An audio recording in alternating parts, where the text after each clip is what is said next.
I've worked the kitchens during 3 mating balls now. This year, I volunteered. Not because I'm selfless, because I'm a coward.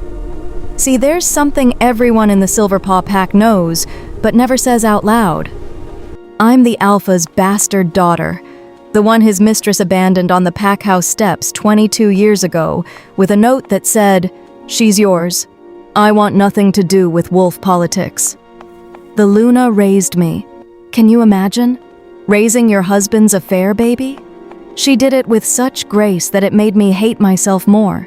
Tonight, while the pack's unmated wolves dance under the full moon, hoping the Alpha King will choose them as his Luna Queen, I'll be in the kitchen peeling potatoes. Because that's where bastards belong, that's where I'm safe. What I didn't know was that the Alpha King had been given a prophecy 3 months ago. Your true mate bears the mark of abandonment and hides where the hearth burns. And tonight, he would burn the entire mating ball to the ground to find me. Chapter 1. The King's Refusal. The ballroom fell silent. 200 she-wolves stood in a perfect semicircle, each one more beautiful than the last. Gowns that cost more than most pack members earned in a year. Hair styled by professionals flown in from the capital. Makeup applied with the precision of warriors preparing for battle. Because that's what this was. A battle. The Alpha King stood at the center of the marble floor, his hands clasped behind his back, his expression carved from stone. King Damon Whitehead had rejected the first 20 she-wolves without even looking at them properly. By the 50th, whispers had started. By the 100th, panic had set in. Now, at she-wolf number 197, the whispers had turned to barely concealed horror. "Your Majesty," Elder Raymond Bryant's voice cracked slightly. He was 300 years old and had presided over 6 mating balls in his lifetime. He'd never seen anything like this. "Perhaps you'd like to take a moment to—" "No." King Damon's voice was quiet, but it carried the weight of absolute authority. "Next." Christina Williams stepped forward. She was the daughter of the Western Ridge Alpha, and by all accounts she was perfect. Strong bloodline, powerful wolf, educated in 3 languages, trained in diplomacy and combat. She curtsied with practiced grace. "Your Majesty, it would be my honor to—" "No, next." Christina's face went white, and she'd been the favorite to win. Her father had spent a fortune preparing her for this moment. Elder Raymond cleared his throat. "Your Majesty, that was the last eligible she-wolf from the registered packs. If none of these fine young women meet your standards, perhaps we could—" "You're hiding one." The ballroom went deadly silent. King Damon turned to face the crowd of alphas and lunas gathered along the walls.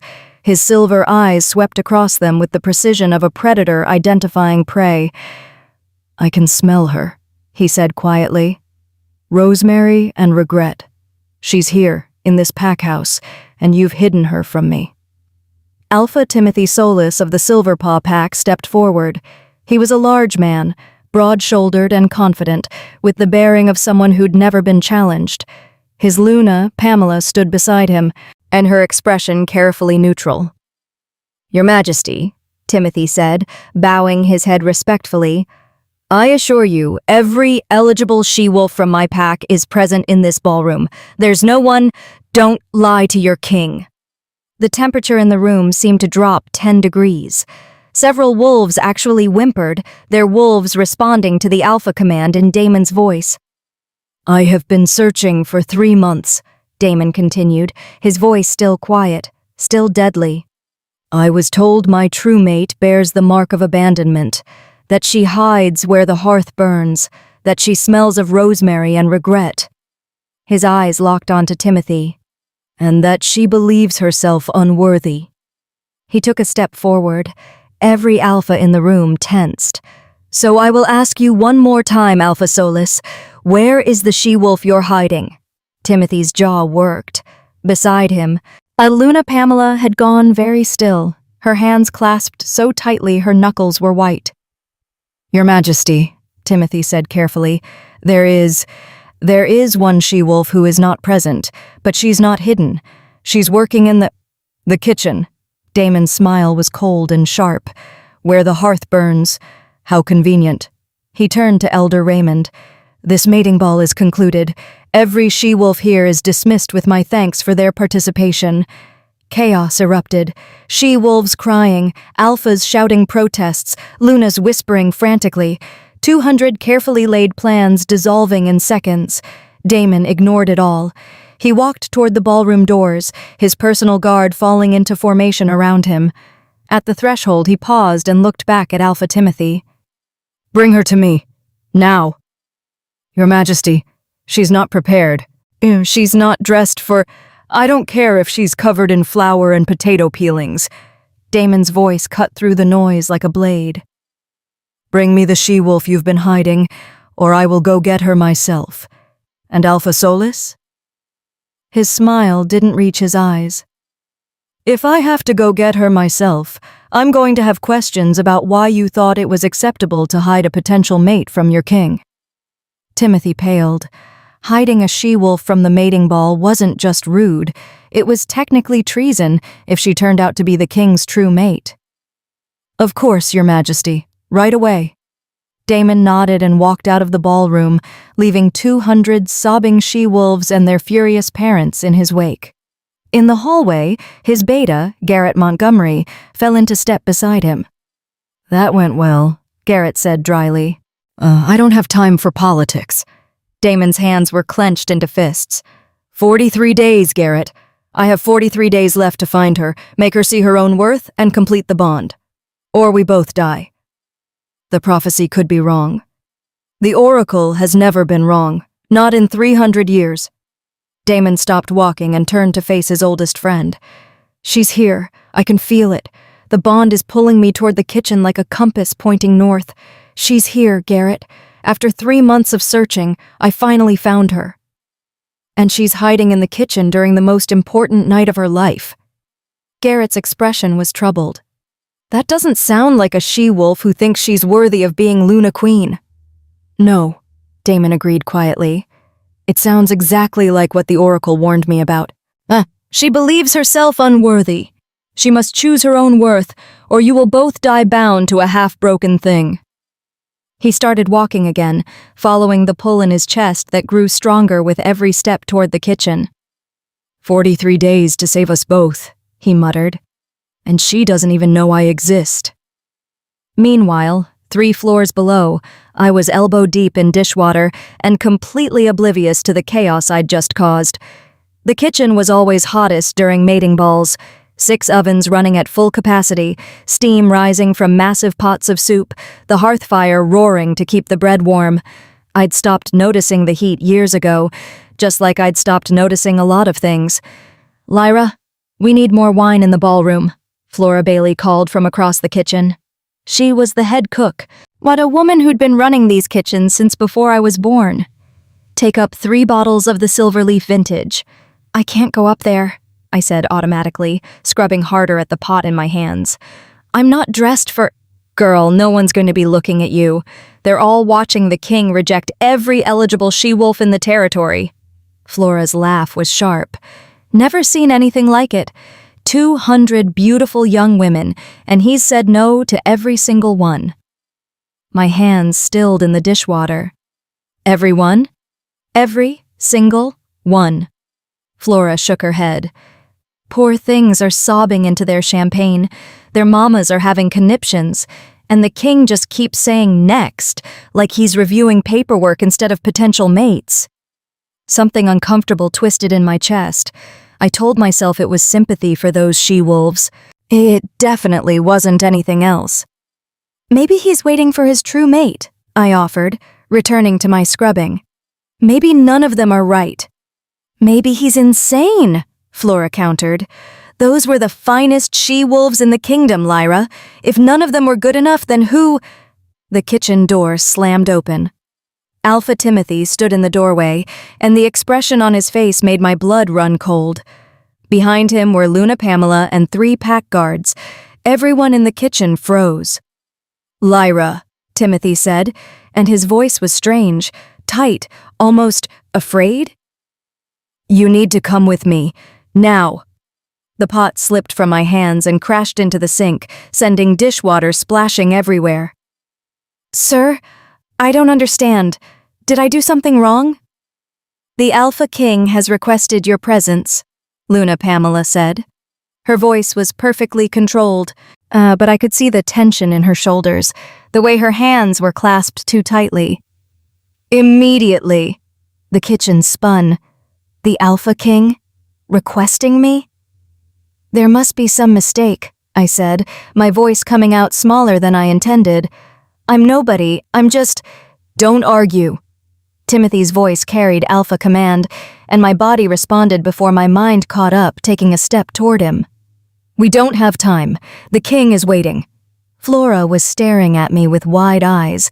The other kitchen staff had all backed away, creating a circle of space around me like I was suddenly dangerous.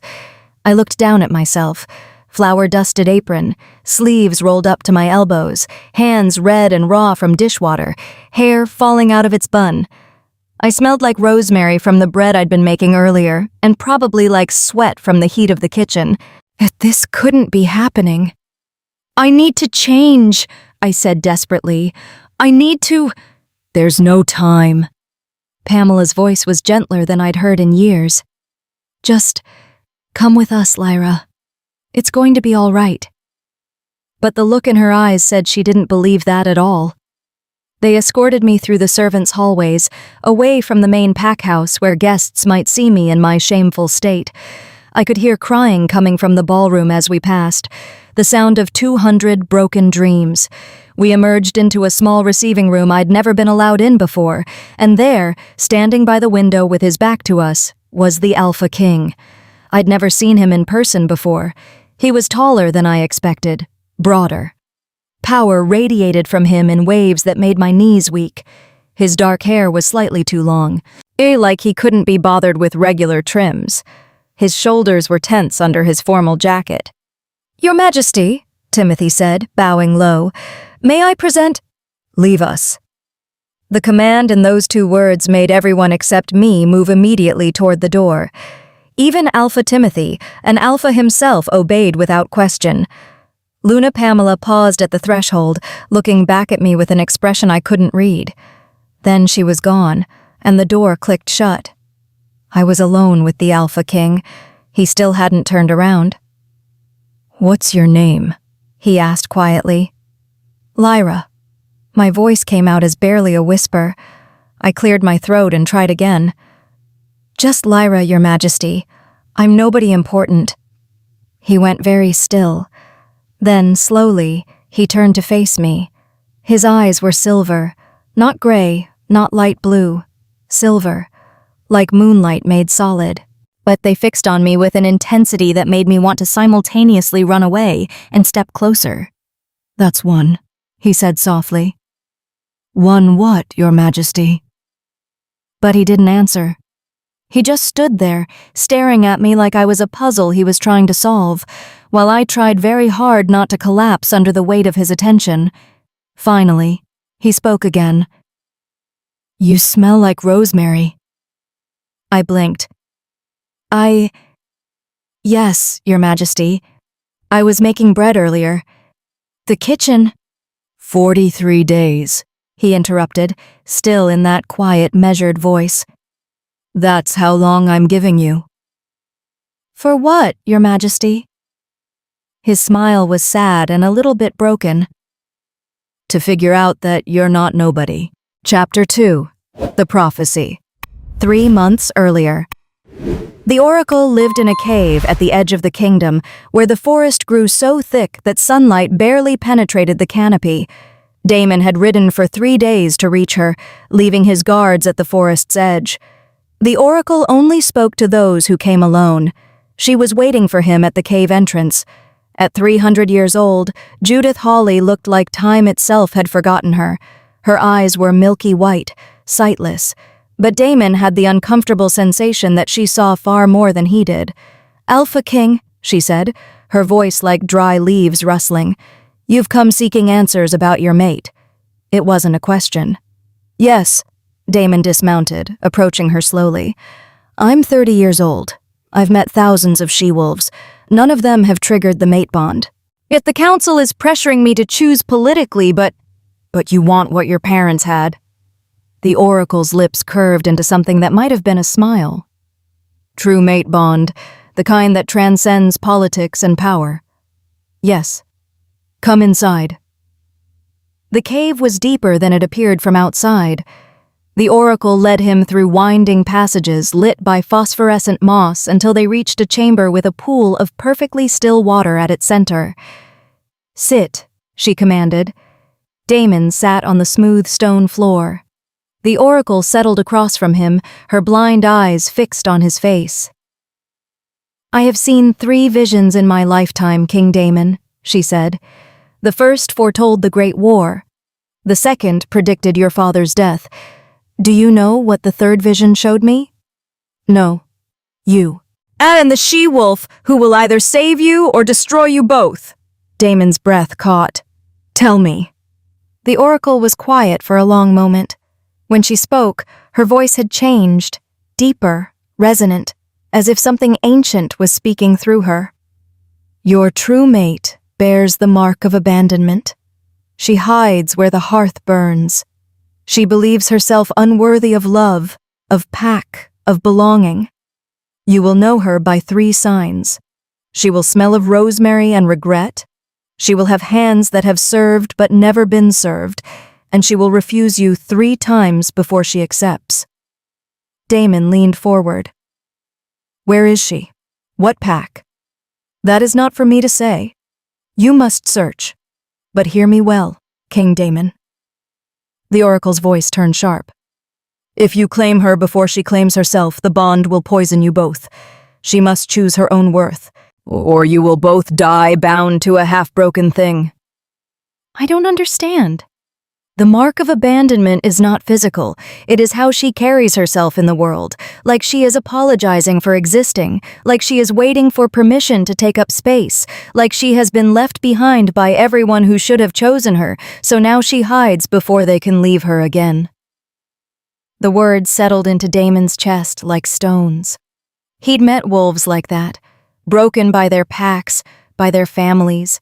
Wolves who'd internalized their pain so deeply they couldn't recognize their own worth. How do I help her see herself differently? You cannot do it for her. You can only witness her journey and refuse to let her hide from you. The oracle's expression softened slightly. You have until the winter solstice, 60 days from now. And if the bond is not completed by midnight on that day, it will begin to kill you both. Slowly at first, then faster. You will have perhaps a week beyond that, before the damage becomes irreversible. 60 days, 2 months to find her, help her heal a lifetime of wounds, and complete the mate bond. And if I fail? Then the kingdom loses its king, and she loses the only person who could have shown her she was never broken in the first place. You will both die alone, wondering what might have been. Damon stood, his jaw set. I won't fail. Everyone says that. The oracle tilted her head. But King Damon, this will be the hardest thing you've ever done.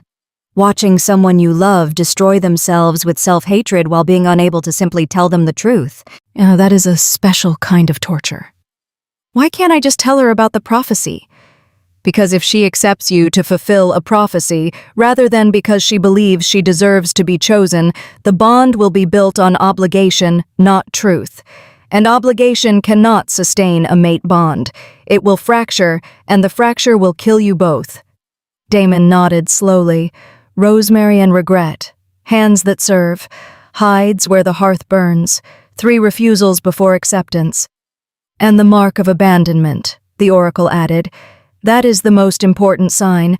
Look for the she-wolf who makes herself invisible, who apologizes for taking up space, who serves everyone but never asks for anything in return. She stood, indicating the audience was over. One more thing, King Damon. The prophecy has 2 possible endings. In one, you both live and rule together, healing each other's wounds. In the other, you both die bound to broken things, unable to save yourselves or each other, Which ending comes to pass depends entirely on whether she can learn to choose herself. And if she can't? The oracle's smile was sad. Then you'll die loving a ghost who never believed she was real.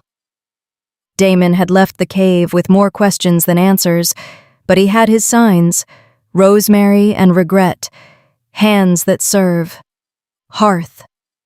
For 3 months, he'd searched.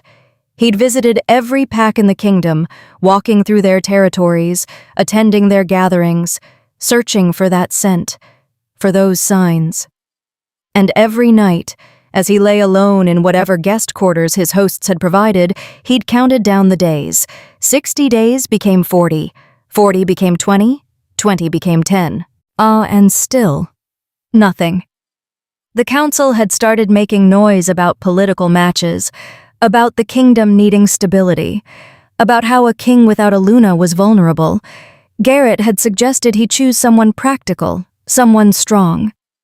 The mate bond isn't everything, his beta had said. Kings have ruled without it before. But Damon couldn't, not when he knew she was out there somewhere, believing herself unworthy, hiding from a bond that could save them both.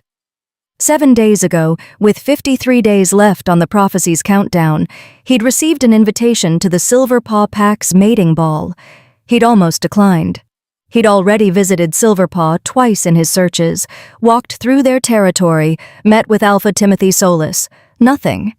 But something had made him accept, some instinct he couldn't name, and now, standing in this receiving room, staring at a she-wolf covered in flour with rosemary-scented bread clinging to her clothes, her hands red and raw from years of kitchen work, her entire posture screaming, "I don't belong here, I'm sorry for existing," Damon knew. He'd found her. His true mate was standing in front of him, apologizing for being nobody important. That's one refusal, he thought. 2 more to go. The Alpha King was staring at me. I'd been standing in this receiving room for what felt like hours but was probably only minutes, and he hadn't said anything beyond 43 days and, "You're not nobody." I didn't know what to do with my hands. They were still damp from dishwater, and I kept wanting to wipe them on my apron, but that felt even more inappropriate than everything else about this situation. Your Majesty," I tried again. "I think there's been a mistake. I'm not... You're Alpha Timothy's daughter." It wasn't a question, but I answered anyway. "Not exactly, Your Majesty. I'm... complicated." His eyebrow raised slightly. It was the first expression I'd seen on his face beyond that sad smile. "Complicated how?" "My mother left me on the packhouse steps when I was a baby. There was a note saying I belonged to Alpha Timothy, that she wanted nothing to do with wolf politics." The words came out flat, rehearsed. I'd told this story so many times it had stopped hurting, or maybe I'd just gotten better at pretending it didn't hurt. Luna Pamela raised me anyway, out of the kindness of her heart. "And where is your mother now?" "I don't know. She never came back." King Damon was quiet for a moment, studying me with those unsettling silver eyes. "Do you know why I rejected 200 she-wolves tonight?" The question caught me off guard. "Because none of them were right? Because none of them were you." The room tilted. I grabbed the back of a nearby chair to steady myself. "That's impossible," I whispered. "Your Majesty, I'm nobody. I'm a kitchen worker. I'm a bastard who was abandoned. I'm not..." "That's 2. 2 what?" "2 times you've told me you're nobody." His voice was gentle, but there was steel underneath it. "I'm counting, Lyra, and when you hit 3, we're going to have a very different conversation." I stared at him, completely lost. "I don't understand what's happening." "I know you don't." He took a step closer, and I had to fight the urge to step back. "But I need you to trust me." "Oh, can you do that?" "I don't know you." "That's fair." Another step closer. "So let me tell you something true, and you can decide if I'm trustworthy. 3 months ago, I was told I had 60 days to find my true mate, or we would both die. I've spent those 3 months searching every pack in this kingdom, And tonight, with 43 days left, I walked into a mating ball and knew immediately that my mate wasn't in that ballroom. She was hiding in the kitchen, covered in flour, smelling like rosemary, with hands scarred from years of serving others. My heart was pounding so hard I thought it might break through my ribs. "That's not possible," I said again, but my voice wavered. "Why not?" "Because I stopped myself just in time. "Nobody?" he finished softly. "That's 3, Lyra. And now we're going to have that different conversation." He moved so quickly I didn't have time to react. One moment he was 3 feet away, the next he was right in front of me, his hands cupping my face, forcing me to look at him. "Listen to me very carefully," he said, his voice low and intense. "You are not nobody. You are not a mistake. You are not unworthy. Those are lies that have been carved into you so deeply you can't see the truth anymore. But I see it. I see you." Tears were burning in my eyes. I blinked them back furiously. "You don't know me," I whispered. "Then let me know you. Give me these 43 days. Let me show you what I see when I look at you. And if you're wrong? If I really am nobody?" His smile was sad again. "Then we'll both die at the winter solstice, and the kingdom will need a new king. But Lyra? I'm not wrong. The Oracle has never been wrong in 300 years, and she told me exactly where to find you." "The Oracle?" My voice came out as a squeak. "There's a prophecy." He released my face but caught my hands instead, his thumbs tracing the scars on my knuckles. "About you and me. About how we're supposed to save each other. But it only works if you choose it. If you choose yourself first." "I don't understand any of this." "I know.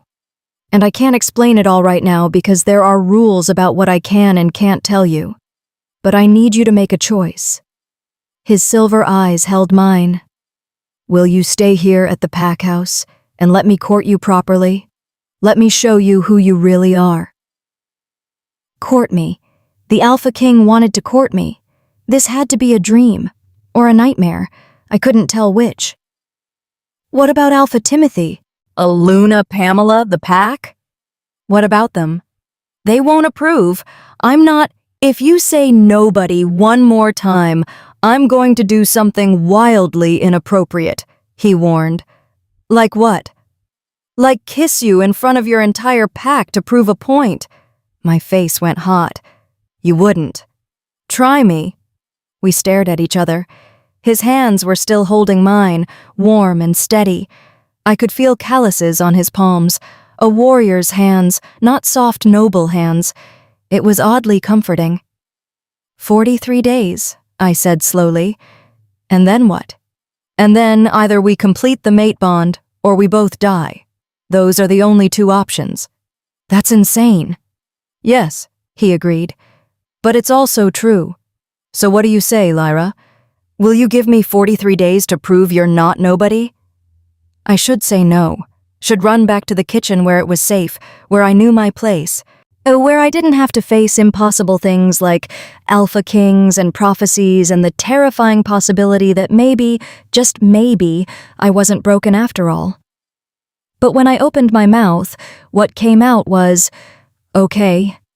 His smile transformed his entire face. For the first time since I'd met him 5 minutes ago, he looked young, happy, hopeful.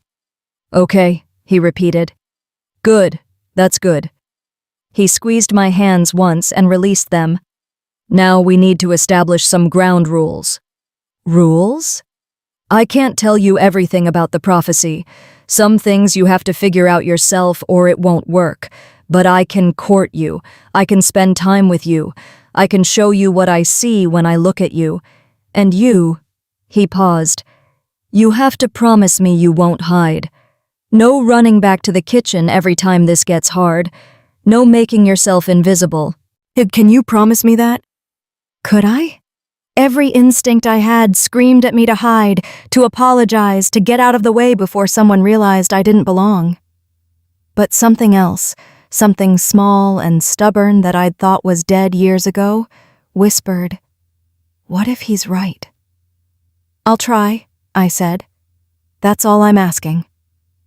There was a knock at the door. Garrett Montgomery, the king's beta, stuck his head in. "Your Majesty, Alpha Solus is requesting an audience. He's concerned about the, situation." King Damon sighed. "Of course he is. Tell him I'll speak with him shortly." He turned back to me. "I need to handle some political cleanup from tonight's disaster, but tomorrow I want to have breakfast with you. Just us. Will you join me?" "Where?" "Wherever you're comfortable. Kitchen, gardens, formal dining room. I don't care. I just want to talk to you." "The gardens," I heard myself say. "At sunrise. It's quiet then." His smile widened. "The gardens at sunrise. It's a date." He bowed slightly, an alpha king bowing to me, and headed for the door. At the threshold, he paused and looked back. "Lyra, thank you for saying yes. You have no idea how long I've been searching for you."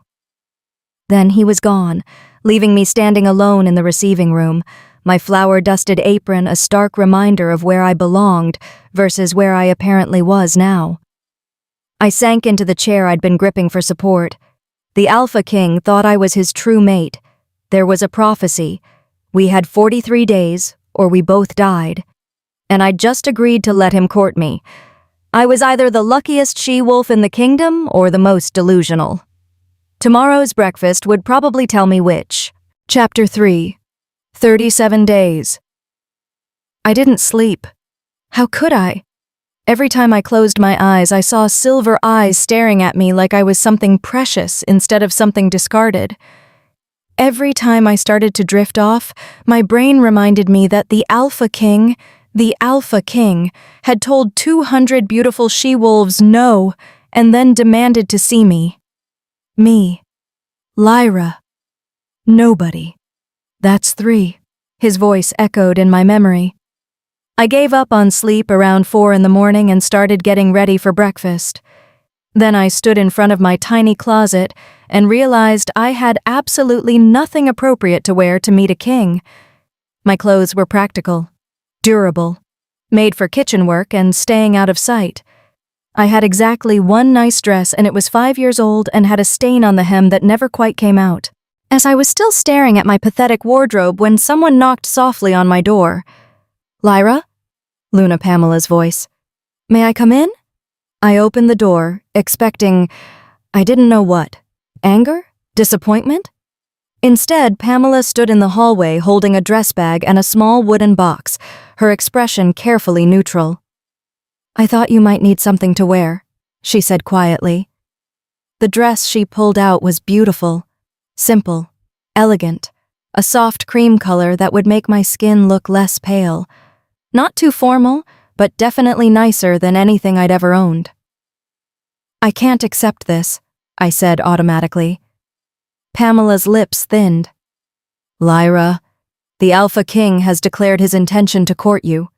You represent this pack now, whether you like it or not. You will not meet him looking like a scullery maid." The words stung, and even though they were true, that's exactly what I was, a scullery maid pretending to be something more. "I don't understand why he wants this," I whispered. "Why me? There were 200— "I don't know." Pamela set the dress on my bed with more force than necessary, and I don't particularly care. What I care about is that you don't embarrass this pack or yourself. So you will wear this dress. You will be polite. You will be presentable. Am I clear? "Yes, Luna." She started to leave, then paused at the door. Her back was to me, her shoulders tense. "Lyra, whatever happens with the king, whatever he's told you, be careful. Men in power make promises they don't always keep." Then she was gone, leaving me with a dress I didn't deserve and a warning I didn't know how to interpret. The gardens at sunrise were exactly as beautiful as I remembered from the few times I'd been allowed to walk through them. Dew sparkled on rose petals, birds sang in the ancient oak trees, the air smelled like jasmine and possibility. King Damon was already there, sitting on a stone bench near the fountain. He'd traded his formal jacket for something simpler, just dark pants and a white shirt with the sleeves rolled up. It made him look younger, more approachable. He stood when he saw me, and something in his expression made my breath catch. "You look beautiful," he said simply. "It's Luna Pamela's dress." I wasn't talking about the dress. Heat crept up my neck. I didn't know what to do with compliments. They felt like traps. "I brought breakfast." He gestured to a basket on the bench. "Nothing fancy, just bread, cheese, fruit." "Oh, I thought we could talk without servants hovering." We settled on the bench, the basket between us like a small barrier. I was grateful for it. I didn't know what to do with the way my skin felt too tight whenever he looked at me. "Tell me about yourself," he said, tearing off a piece of bread. "Where did you grow up? What do you like? What are your dreams?" The questions felt impossible. "I grew up here, in the Silver Paw Pack House. And? That's it. I work in the kitchens. I've worked there since I was old enough to hold a spoon." He was quiet for a moment. "What do you do for fun?" Fun? The word felt foreign. "I read sometimes. When the kitchens close for the night, Flora Bailey lets me borrow her books." "What kind of books?" "History mostly. Stories about the old packs before the kingdom was unified. About the wars and the treaties and—" I trailed off, realizing how boring I sounded. "I'm sorry. You probably don't want to hear about—" "I asked, didn't I?" His voice was gentle. "I want to hear everything. Don't apologize for having interests." But I did apologize. I apologized for everything. For taking up space, for breathing too loud, for existing in ways that might inconvenience others. It was so deeply ingrained, I didn't even notice anymore. Except King Damon noticed. I could see it in the way his jaw tightened every time I said sorry. "Tell me about the wars," he said. "Which period interests you most?" And somehow, impossibly, we fell into conversation. He asked questions that made me think, challenged my interpretations of historical events, shared his own perspectives from records I'd never had access to. An hour passed, yet then 2. I forgot to be nervous, forgot to apologize, forgot for just a little while that I was supposed to be nobody. "You're smart," he said suddenly, in the middle of my explanation of the Treaty of Silver Creek. "Really smart. Has anyone ever told you that?" "No." The word came out before I could stop it. "Why not?" Because I'm not. I just read books. Anyone can read books. But not everyone can analyze them the way you do. Not everyone can see the patterns, make the connections." He leaned forward. "Lyra, you have a brilliant mind. Do you know that?" I looked down at my hands, at the scars from years of kitchen work. "I'm a scullery maid who reads when she's supposed to be sleeping. That's not the same as being smart." "That's exactly what being smart is. Curiosity, drive, refusing to let circumstances limit your mind even when they limit everything else." His hand covered mine briefly. "You've been teaching yourself from borrowed books while working 12-hour days in a hot kitchen. That's not just smart, Lyra. That's extraordinary." The words settled into my chest like warm stones. I wanted to believe them. Wanted to believe that maybe I was more than hands that scrubbed pots and stayed out of the way. "Why are you doing this?" I asked quietly. "The prophecy says you have to find your mate, but it doesn't say you have to be nice to her." His laugh was surprised and genuine. "You think I'm being nice? Aren't you?" "No, I'm being honest." He stood, offering me his hand. "Come, I want to show you something." I took his hand. His palm was warm against mine, calloused from sword work. Then we walked deeper into the gardens, past the formal flower beds into a section that had been allowed to grow wild. "My mother planted this section," he said, "before she died. She said formal gardens were beautiful, but wild gardens were alive. She wanted a place that grew however it wanted, without anyone telling it what shape to take." We stopped in a clearing filled with wildflowers, blues and purples and yellows all tangled together in chaotic beauty. "She sounds wonderful," I said. "She was, and she would have liked you. She didn't even know me. She would have liked that you question things, that you don't just accept what people tell you about yourself." He turned to face me. "Lyra, can I ask you something personal?" I nodded, not trusting my voice. "Why do you believe you're nobody?" Who told you that?" The question hit like a physical blow. I opened my mouth, closed it, tried again. "Nobody had to tell me," I finally said. "My own mother left me on a doorstep. She didn't want me enough to keep me. That's not something people do to children they value." "Your mother was running from something." "How do you know that?" "Because people don't abandon babies unless they're desperate or afraid. And you said the note mentioned wolf politics. She wasn't abandoning you, Lyra. She was trying to save you from something." The words rearranged something in my chest.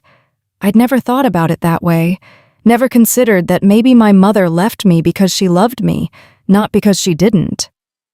"That doesn't change anything," I said. "I'm still a bastard, still proof of Alpha Timothy's infidelity. Oh, Luna Pamela has been nothing but kind, but I see it in her eyes sometimes. The pain. Every time she looks at me, she remembers that her mate broke their bond." "Have you ever asked her about it?" "No. It would be cruel. Crueler than spending 22 years believing you're the embodiment of someone else's pain?" He stepped closer. "Lyra, you've built your entire identity around being unwanted, but what if that story isn't true? What if you've been carrying shame that was never yours to carry?" I couldn't breathe. The garden suddenly felt too small, too close. "I need to go back," I said. "The kitchens. You don't work in the kitchens anymore." "What?" "I spoke with Alpha Timothy this morning. You're relieved of kitchen duties for the duration of my stay. You're to focus on—" "No!" The word came out sharper than I intended. "No, you can't do that. The kitchen is where I belong. It's where I'm useful.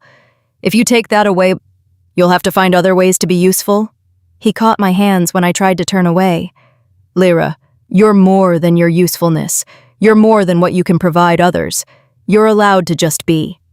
"I don't know how to do that." "I know. That's what these 43 days are for, learning." His thumbs traced circles on the backs of my hands. "But we're down to 37 now, so we need to make them count." 37? My voice cracked. "What happens in 37 days?" "Winter solstice, the deadline the oracle gave us." He released one of my hands but kept the other, lacing our fingers together. "At midnight on the solstice, it's either the mate bond completes or it starts killing us both." "And how do we complete it?" "You have to choose yourself first. Choose to believe you're worthy. And then—" He paused. "Then you have to choose me. Not because of a prophecy, not because you feel obligated, but because you actually want to." "And if I can't?" His smile was sad. "Then I'll die knowing I met the most extraordinary she-wolf in the kingdom, and she never realized her own worth. And you'll die believing you were nobody when you were always everything." We stood there in the wild garden, hands linked, while the weight of 37 days pressed down on both of us. "I don't know if I can do this," I whispered. "You don't have to know. You just have to try." He lifted our joined hands, pressing a kiss to my scarred knuckles. "One day at a time, Lyra. Starting with today. Can you give me today?" I looked at him. Really looked at him. At the hope in his silver eyes. At the way he held my hand like it was something precious, instead of something scarred and rough from dishwater. "Yes," I said. "I can give you today." "Then that's enough." He smiled. "For now, that's enough." We spent the rest of the morning walking through the gardens. He told me about the kingdom, about his responsibilities as king, about the pressures and the politics and the loneliness of power. I told him about books I'd read, about the history of the packs, about small, safe things that didn't require me to talk about myself. But gradually, carefully, He coaxed more out of me. Favorite foods. Memories from childhood before I understood what bastard meant. In dreams I'd had, and then carefully buried, because dreams were dangerous for people like me. By the time the sun reached its peak, I'd told him more about myself than I'd told anyone in years. "I should let you rest," he said finally, "but I want to see you again. Tomorrow. Same time?" "I don't know what we'll talk about. I've already told you everything interesting." "Then we'll talk about uninteresting things. Or we'll sit in silence. I don't care. I just want to be near you." The words made something flutter in my chest, something dangerous and hopeful and terrifying. "Okay," I said. "Tomorrow." He walked me back to the pack house, still holding my hand like it was the most natural thing in the world. At the servants' entrance, he finally released me. "Lyra," he said as I reached for the door, "you asked earlier why I'm being nice. It's not because I have to. It's because spending time with you is the best part of my day. So thank you for giving me today." Then he bowed, still bowing to me, still treating me like I was someone who deserved respect, and walked away. I stood at the servants' entrance for a long time, watching him go, his words echoing in my head. The best part of my day. Nobody had ever said that about me before. And terrifyingly, impossibly, I was starting to believe him. If you've ever felt like you had to earn your place in someone's life, please subscribe if you haven't, to join others who know your worth isn't based on what you can give. Because the ones who hide their light aren't weak, they just haven't found their stage yet. Chapter 4. 34 days. 3 days. Damon had spent 3 days courting Lyra, and he was absolutely certain of 2 things. First, she was brilliant, funny, and everything he'd hoped for in a mate. Second, she had absolutely no idea how extraordinary she was. Every morning they met in the gardens at sunrise. Every morning she wore another borrowed dress and apologized for taking up his time.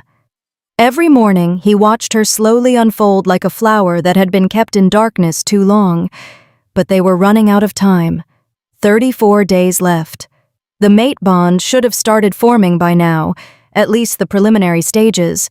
He should feel a constant awareness of her emotions, a pull toward her even when they were apart. Instead, he felt nothing beyond the normal attraction and the desperate certainty that she was his mate. The bond wasn't forming because she didn't believe she deserved it. "You're brooding," Garrett said, finding him in the Alpha's study that Timothy had graciously provided. "That's never a good sign." "She called herself a burden this morning." Garrett winced. Ouch! We were talking about her birthday, which she didn't even know the exact date of, by the way. Luna Pamela told her it was sometime in spring but never celebrated it. And Lyra said, "Well, I suppose they didn't want to make a fuss over a burden." Damon's hands clenched into fists. "She said it so casually, Garrett, like it was a simple fact instead of a devastating indictment of how she's been treated her entire life." "What did you say?" "I told her she wasn't a burden. She smiled like I was being polite and changed the subject." Garrett settled into a chair across from him. You can't logic someone out of beliefs that weren't formed by logic in the first place. She's spent 22 years learning to make herself small. You've had 3 days to try to change that. Give it time." "We don't have time. 34 days, Garrett. Just over a month. If the bond doesn't start forming soon..." A knock interrupted him. One of Timothy's pack members entered, looking nervous. "Your Majesty, there's a woman at the gates requesting to see Alpha Timothy. She says..." The guard paused. "She says she's Lyra's mother." The room went cold. "What?" Damon was on his feet before he'd made the conscious decision to stand. "When did she arrive?" "Just now, Your Majesty. She's demanding entry. Says she has information about Lyra that the Alpha needs to hear." Damon and Garrett exchanged looks. "Get Alpha Timothy," Damon ordered. "And Garrett, find Lyra.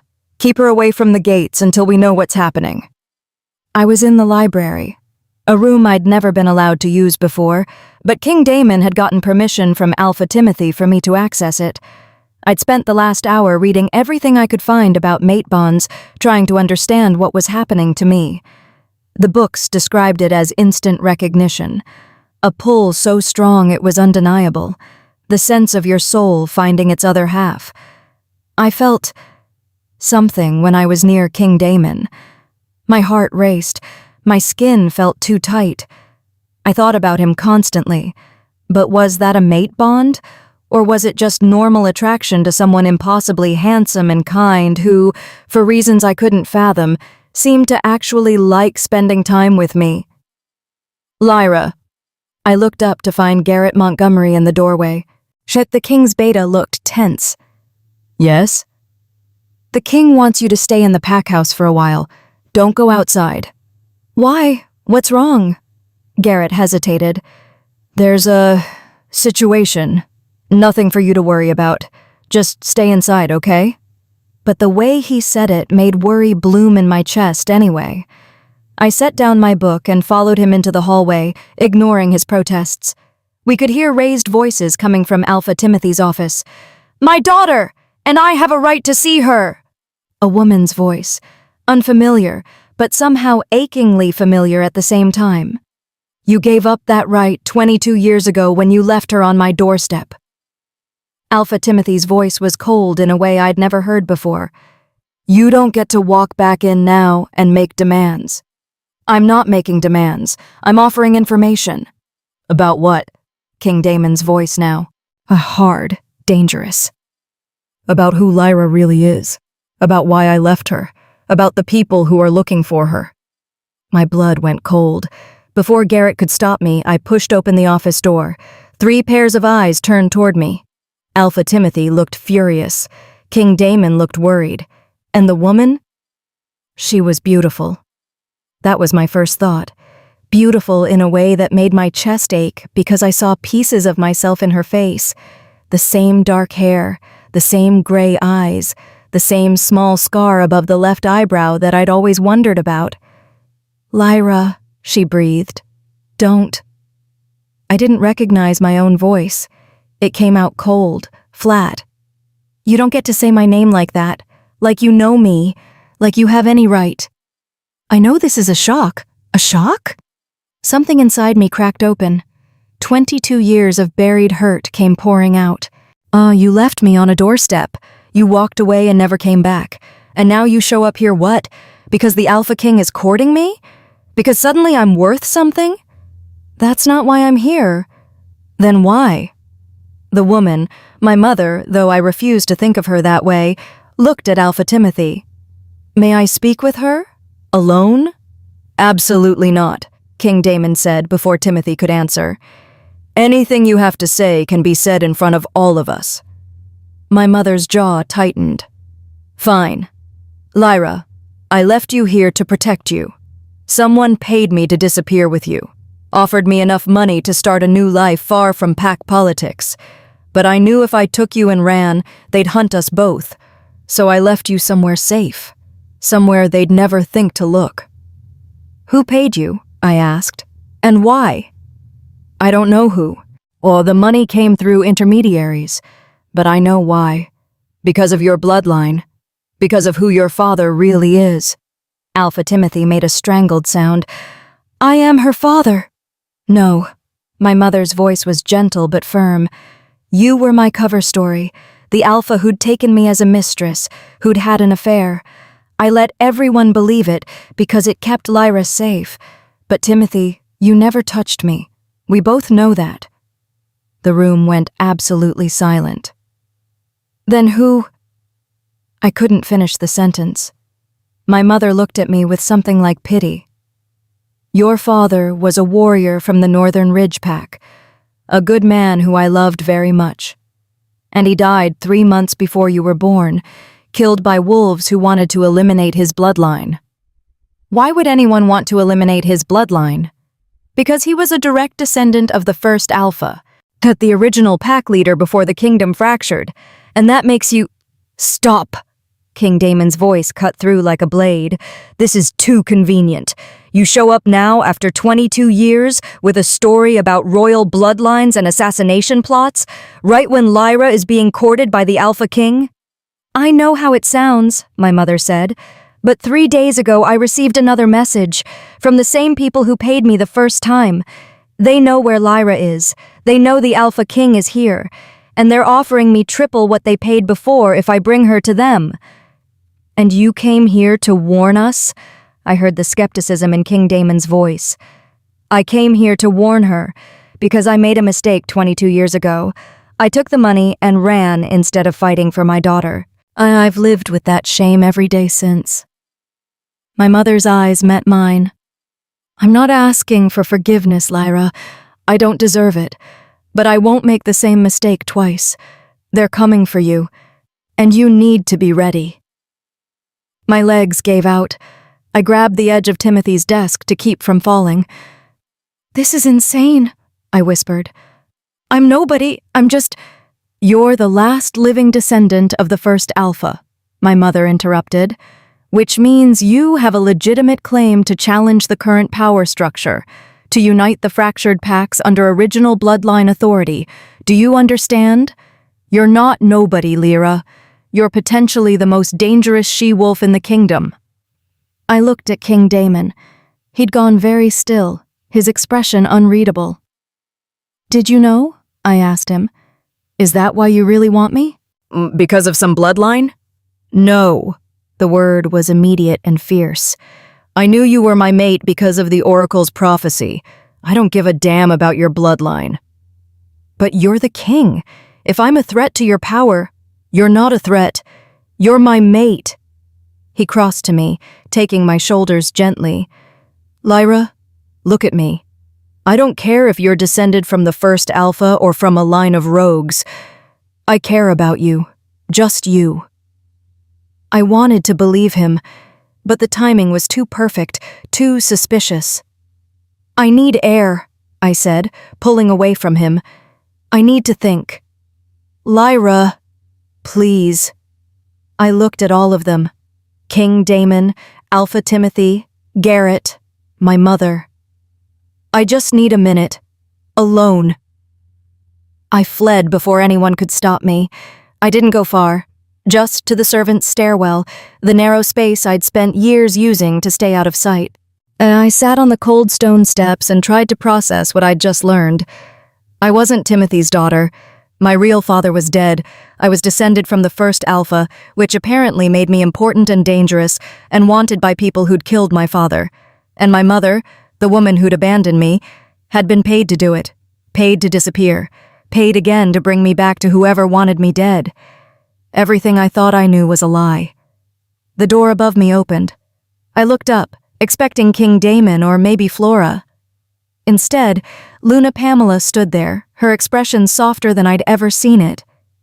May I sit? She asked. I nodded, not trusting my voice. She settled on the step beside me with a sigh. I wondered when this day would come. You knew. It wasn't a question. Not everything. But I knew you weren't Timothy's daughter. Your mother came to us desperate, terrified, begging for protection. She said people were hunting her, that they'd killed her mate and were coming for her baby. Timothy and we made a deal with her. She'd claim the baby was his. I'd raise you, and in exchange, we'd keep you safe. Why would you do that? Why would you agree to raise another woman's child? Pamela was quiet for a long moment. Because I couldn't have children of my own. We'd tried for years. Every healer in the kingdom told us the same thing. My womb was damaged. I'd never carry to term. The words hit me like a physical blow. I didn't know. No one did. We kept it quiet. An Alpha and Luna without an heir. It creates instability. So when your mother appeared with her offer, it seemed like the perfect solution. We'd protect you, raise you as pack, and no one would question why the Alpha's bastard was living in the pack house. But you didn't raise me like I was yours. You kept me at a distance. I know. Pamela's voice cracked. And I'm sorry for that, Lyra. I thought I thought if I got too close, if I let myself love you like a daughter, it would hurt more when the truth came out. When whoever was hunting you finally found you. So I kept you safe but separate. I gave you everything except what you needed most. Which was? Permission to belong. She took my hand, the first time she'd voluntarily touched me in years. I made you feel like a burden when you were a gift. I made you hide when you should have been celebrated. And I'm sorrier than you'll ever know. Tears were streaming down my face. Why are you telling me this now? Because that young king downstairs is right about you. You're extraordinary, Lyra. And you deserve to know that before whoever's coming for you arrives. You deserve to know that for 22 years, you were protected by people who cared, even if we did a terrible job of showing it. I couldn't speak, could barely breathe through the tears. Pamela pulled me into a hug, the first real embrace she'd ever given me. I don't know what the Alpha King sees when he looks at you, but I know what I see. A young woman who survived being told she was nothing and somehow remained kind, remained curious, remained gentle in a world that was harsh to her. I don't feel extraordinary, I whispered into her shoulder. I feel terrified. Good. That means you're smart. She pulled back, and wiping tears from my face with her thumbs. Now, what are you going to do about the king? I don't know. What if he only wants me because of my bloodline? What if he wants you in spite of it? Pamela countered. Lyra, that man rejected 200 eligible she-wolves before he'd even met you. Do you really think bloodline politics motivated that? Then what did? Why don't you ask him? She stood, offering me her hand. You have 34 days to figure out if you can trust him, but you're not going to find answers hiding in a stairwell. She was right. I knew she was right. I took her hand and let her pull me to my feet. Pamela, I said as we reached the door, thank you. For protecting me, for keeping me safe, even when it cost you. Her smile was sad but genuine. You're welcome. Now go talk to your king before he wears a hole in Timothy's floor from pacing. I found King Damon exactly where Pamela predicted, pacing in Timothy's office. He stopped when he saw me, relief flooding his features. Lyra. Walk with me? I interrupted. Please? We walked back to the gardens in silence. The sun was setting now, painting everything in shades of gold and amber. It was beautiful and strange and felt like the end of something, or maybe the beginning. I'm sorry, I said when we reached the wild garden, for running, for not trusting you. You don't need to apologize for having a normal reaction to impossible news. Do you care? I asked bluntly. About my bloodline? Honestly? Please. It complicates things. If you're really descended from the first Alpha, now there are going to be political factions who want to use you, others who want to eliminate you.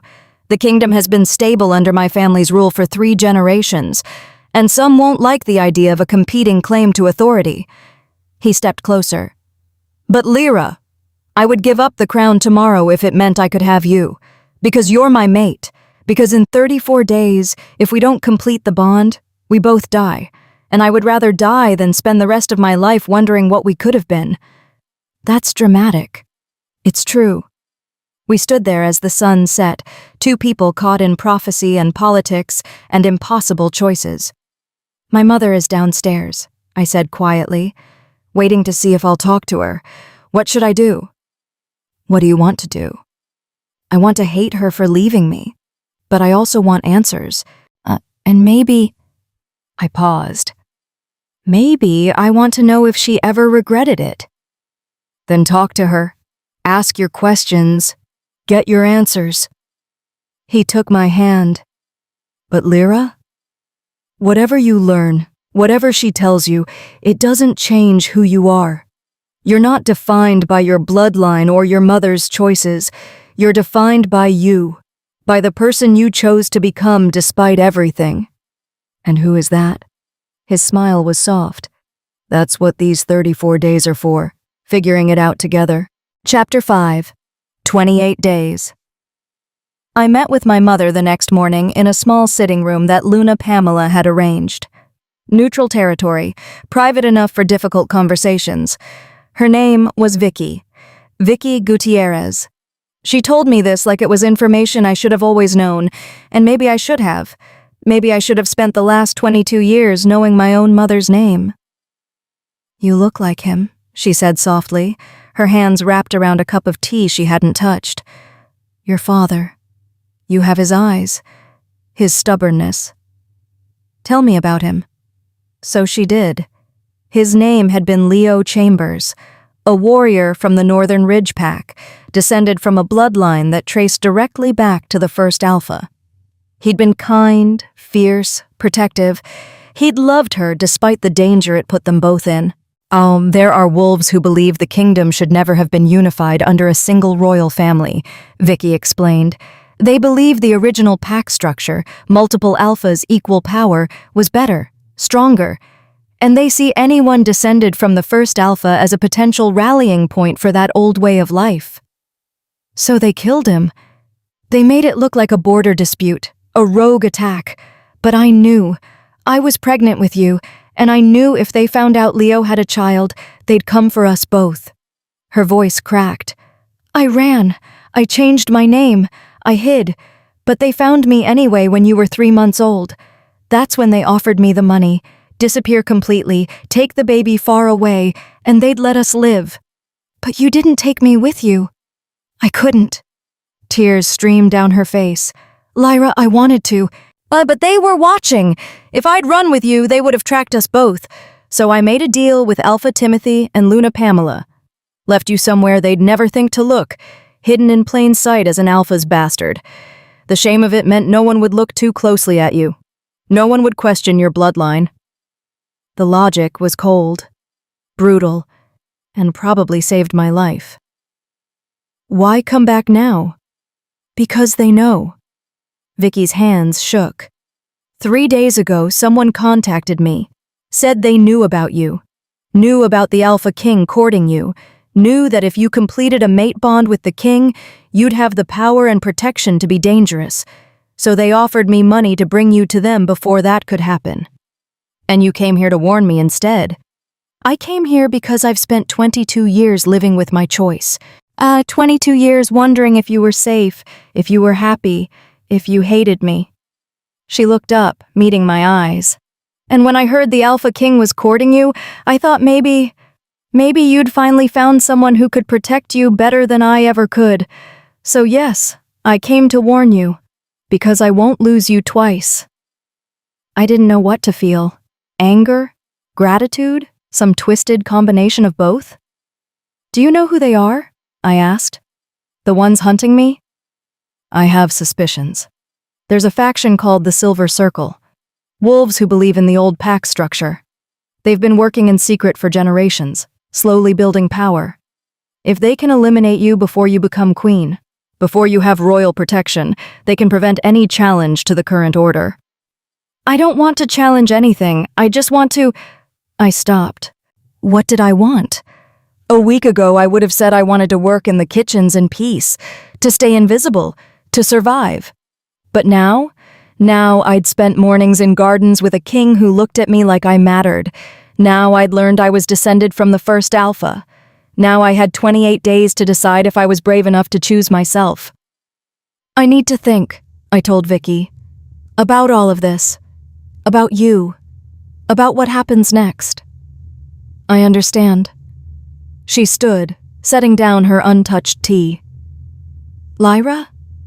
I know I don't have the right to ask, but if you could find it in yourself to forgive me someday.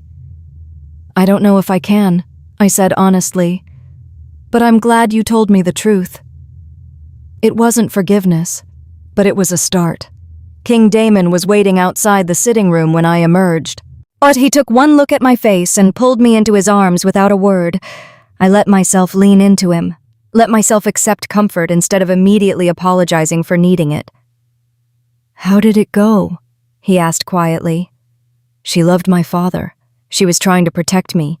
And there are wolves called the Silver Circle, who want me dead before I can become a threat. I pulled back to look at him. So, a normal Tuesday. His smile was brief. We need to talk about security. I know. And we need to accelerate your training. Training in what? Defense? Politics? How to be a queen. His hands framed my face. Lyra, if we complete this bond, you'll be Luna Queen. That comes with responsibilities, dangers. You need to be prepared. I don't know how to be a queen. Neither did I when I took the throne. Oh, we'll figure it out together. He kissed my forehead. But first, there's something else we need to address. What? You've been here a week and I haven't taken you on a proper date. I blinked. A date? We're being hunted by a secret faction and running out of time to complete a magical mate bond, and you want to go on a date? Especially because of all that. If we're going to die in 28 days, I'd like to at least take you dancing first. Despite everything, the fear, the confusion, the impossible weight of my new reality, I laughed. I don't know how to dance. Then I'll teach you. His grin was infectious. Tonight, wear something comfortable. And Lyra? He leaned in close. Try to have fun, just for one night. Let's pretend we're normal wolves on a normal date, instead of star-crossed mates racing against prophecy. That evening, the Silverpaw Pack had a small ballroom that they used for celebrations. Damon had it cleared for the evening, just him and Lyra and a string quartet he'd brought from the capital. She arrived wearing a simple blue dress that made her eyes look like storm clouds. Her hair was loose around her shoulders for the first time since he'd met her. She looked beautiful and terrified in equal measure. It's just us, he assured her. No audience, no pressure, just you and me and some music. I'm going to step on your feet. I'm wearing boots. I'll survive. He led her to the center of the floor and placed her hand on his shoulder, his own hand settling at her waist. The quartet began playing a slow waltz. Follow my lead, he murmured. 1, 2, 3, 1, 2, 3. She was stiff at first, counting under her breath, focused on her feet with the same intensity she probably used to study history books. But gradually, she relaxed, started to trust him to guide her. There, he said when she finally looked up from the floor. See, you're dancing. I'm not stepping on you anymore, at least. Progress. He spun her gently, catching her when she stumbled. Lyra, can I ask you something?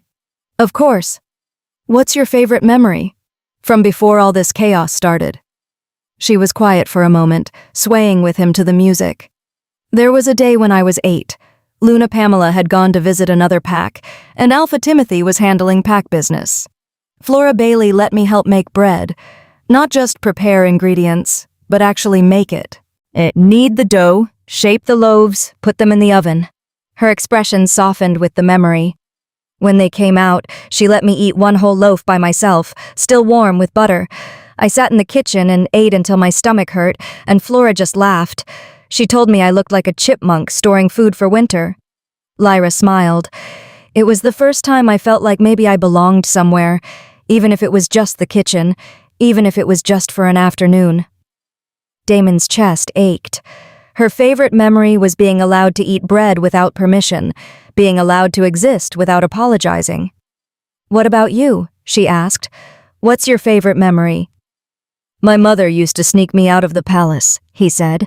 When the politics got too heavy, when the council meetings ran too long, she'd grab my hand and we'd slip out through the servants' passages. She'd take me to the market in the capital, and we'd walk around like normal wolves, buy roasted nuts from street vendors, watch street performers, just be ordinary for a few hours. She sounds wonderful. She was. She died when I was 15, an illness the healers couldn't cure. He spun Lyra again, pulling her closer.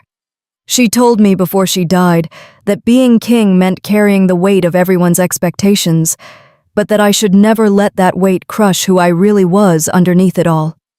Did you listen? I tried, but it's hard to remember who you are when everyone else is telling you who you should be. Lyra met his eyes. I understand that. He knew she did. They were both people who'd been told they were something other than themselves. Him, told he was only valuable as a king.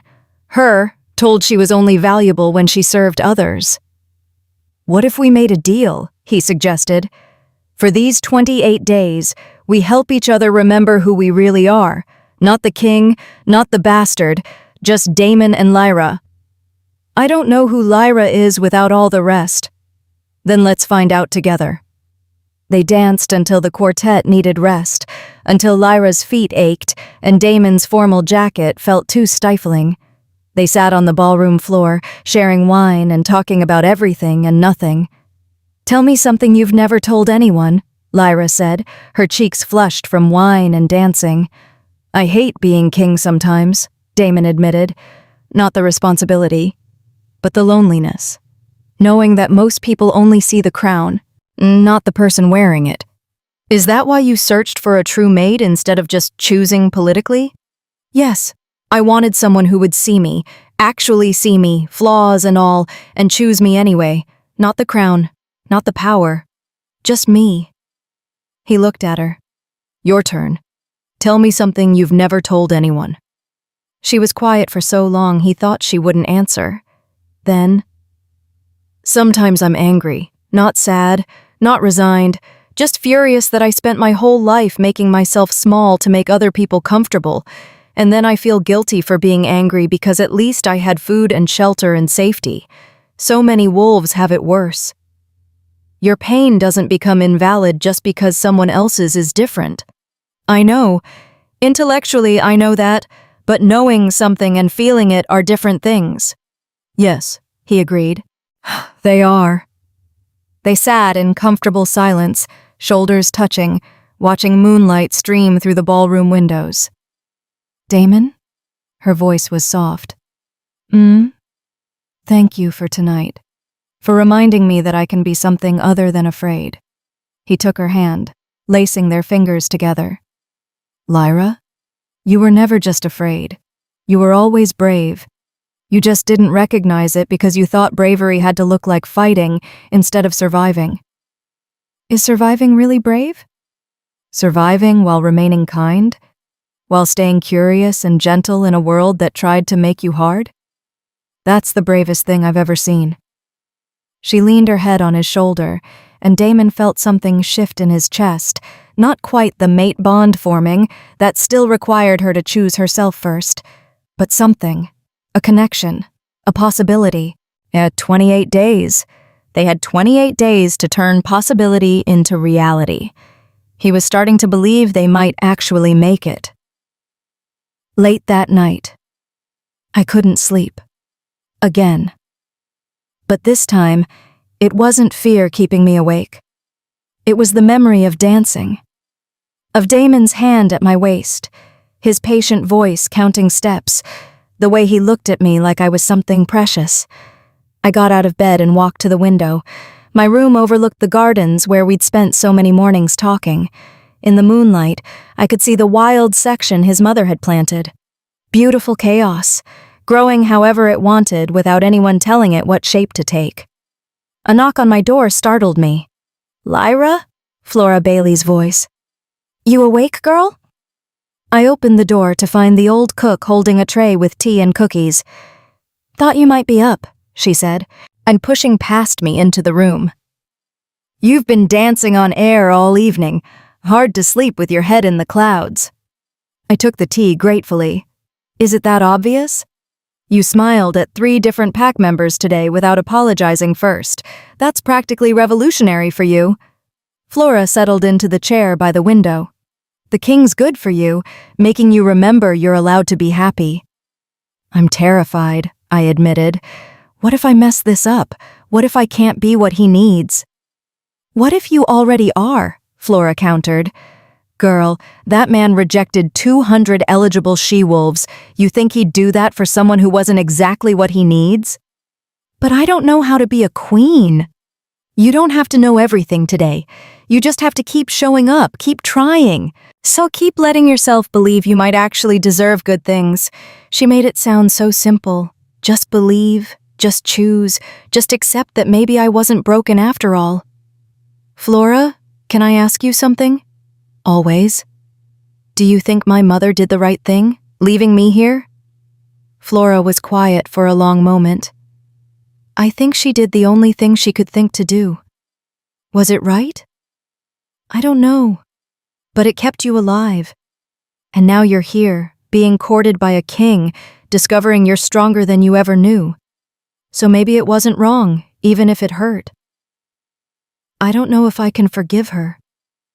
You don't have to decide that tonight, or next week, or even next year. Forgiveness isn't a deadline, girl. It's a journey. Take as long as you need.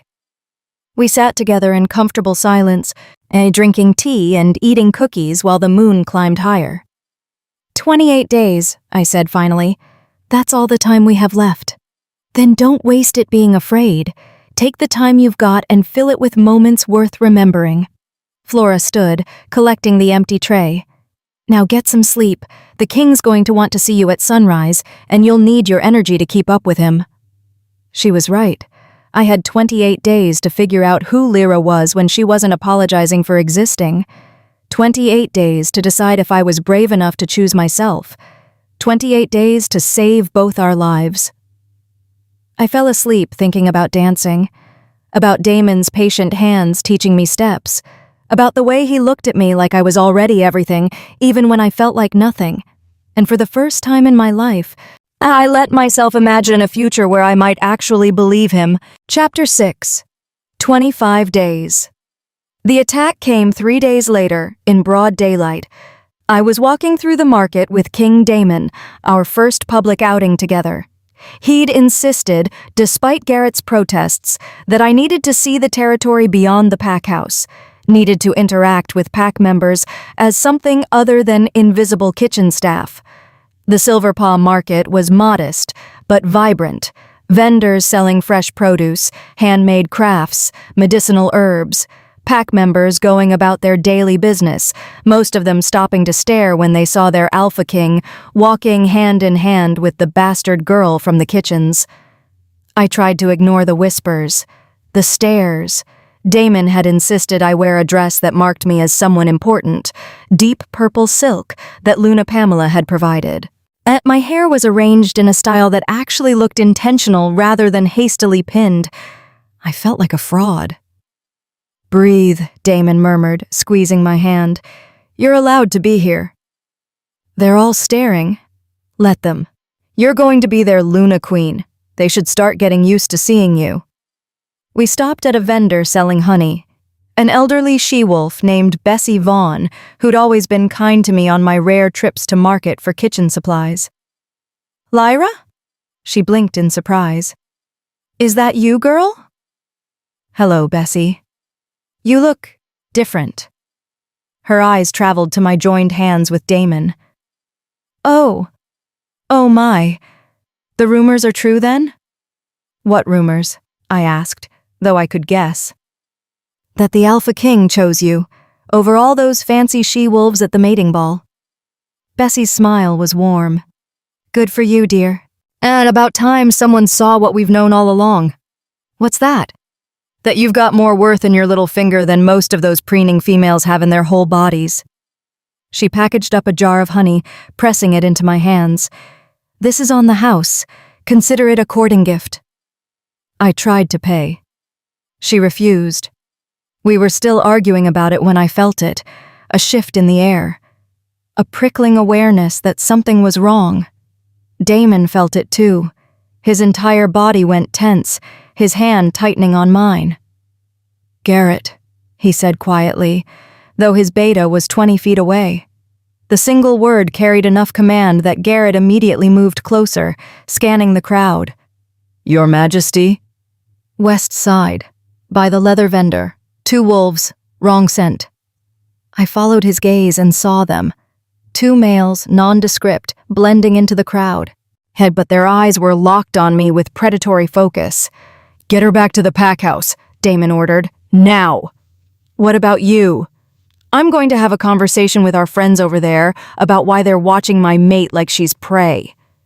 Before Garrett could respond, the The two males moved, fast, not toward us, but away, melting into the crowd. "They're running," I said. "They got what they came for." Damon's voice was grim. "Confirmation that you're here, that we're together, that the rumors are true." Garrett moved to my other side, creating a protective formation. "We should go. Now!" The walk back to the pack house was tense. Every shadow felt threatening. Every unfamiliar face could be an enemy. By the time we reached the safety of the pack house walls, my heart was racing and my hands were shaking. Damon pulled me into a private sitting room, checking me over with frantic eyes. "Are you hurt? Did they touch you? Did they—" "I'm fine," I interrupted. "They didn't do anything, they just watched." "That's enough." He ran his hands through his hair, frustration clear in every line of his body. "The Silver Circle knows you're here, knows we're courting. They're gathering information, planning something." "How do you know it was them?" "Because I've been king long enough to recognize a reconnaissance mission when I see one." He paced the small room like a caged wolf. "We need better security. I'm bringing in more of my personal guard, no more public outings until we know it's safe." "So I'm a prisoner? You're protected." "It's the same thing." I stood, anger rising to replace fear. I spent my whole life hiding, making myself small. Staying out of sight, I'm not going back to that. "This is different. These wolves want to kill you." "And keeping me locked away changes that how exactly?" I crossed my arms. "Damon, I have 25 days left to figure out who I am. I can't do that from inside a cage, even if it's a pretty one." His jaw worked. "You're right, but I can't." His voice cracked. "Lyra, I can't lose you. If something happens, if they succeed—" I crossed to him, taking his face in my hands. "Then teach me to fight. Train me. Make me strong enough to protect myself instead of just hiding behind guards." "In 25 days? Combat training takes months, years." "Then teach me the basics. Enough to buy time. Enough to not be completely helpless." I held his gaze. "Please, I need to know I can defend myself. I need to not feel powerless." He stared at me for a long moment, then nodded slowly. "Okay, but we do this right. Full training regimen. Garrett will help. And Lyra?" His hands covered mine. "If I tell you to run, you run. No arguments. No heroics. You run, and you let the guards handle it. Deal?" "Deal." Training started the next morning at dawn. Garrett met me in a private courtyard, looking amused and slightly concerned. "The king tells me you want to learn combat," he said. "Yes." "Any particular reason?" "I'm tired of being helpless." His expression softened. "Fair enough. But I need to know, can you shift yet? Controlled shift, I mean. Not just panic shift." I hadn't tried. Hadn't even thought about it. "I don't know." "Then that's lesson 1. Because fighting in human form is fine, but fighting in wolf form is better. Faster. Or stronger. And if the Silver Circle comes for you, they'll be shifted." He stepped back, giving me space. "Try now. Don't think about it too hard. Just reach for your wolf and let her come forward." I closed my eyes and searched inside myself for that wild, fierce presence I'd always felt was missing. And there, faint, but definitely there, I felt her. My wolf. She'd always been there, just buried under years of being told I was less than. "Come forward," I thought. "Please." She surged up eagerly, like she'd been waiting for permission. The shift hurt less than I expected. Bones rearranged, fur sprouted, the world tilted as I fell forward onto 4 paws instead of 2 feet. I was smaller than Damon's wolf, smaller than most wolves I'd seen, but I was fast. I could feel it in the coiled power of my muscles, in the way the world looked sharper, has smelled richer. "Good," Garrett said, approval clear in his voice. "Very good. Now shift back." That was harder. My wolf wanted to run, to explore this new freedom, but I coaxed her back, promising we'd shift again soon. The change back to human left me gasping and naked in the courtyard. Garrett tossed me a robe without looking. You'll need to keep spare clothes nearby until you learn to shift with them intact. Some wolves can do it. Most can't. I wrapped the robe around myself, still shaking from the shift. How did I do? Better than expected. Your wolf is strong. She's been suppressed, not by drugs like some wolves, but by belief. You didn't think you had a wolf, so she stayed hidden. Now that you know she's there? He smiled. She's going to be a force. We spent the next 2 hours on basics. How to dodge, and where to strike to disable an opponent quickly, how to use my smaller size as an advantage rather than a weakness. By the time Damon arrived to watch the training, I was covered in sweat and bruises, but I'd successfully put Garrett on his back twice. She's a natural, Garrett said, helping me up after my third successful takedown. Fast learner, good instincts. Damon's pride flowed through our partial bond. I could feel it now, growing stronger each day. That's my girl. The words made something warm bloom in my chest. My girl, like I belonged to someone, like someone claimed me as theirs, not out of obligation, but choice. Again, I told Garrett, I want to go again. We trained until I physically couldn't stand anymore. Damon had to carry me back to my room, where I collapsed onto the bed still in my training clothes.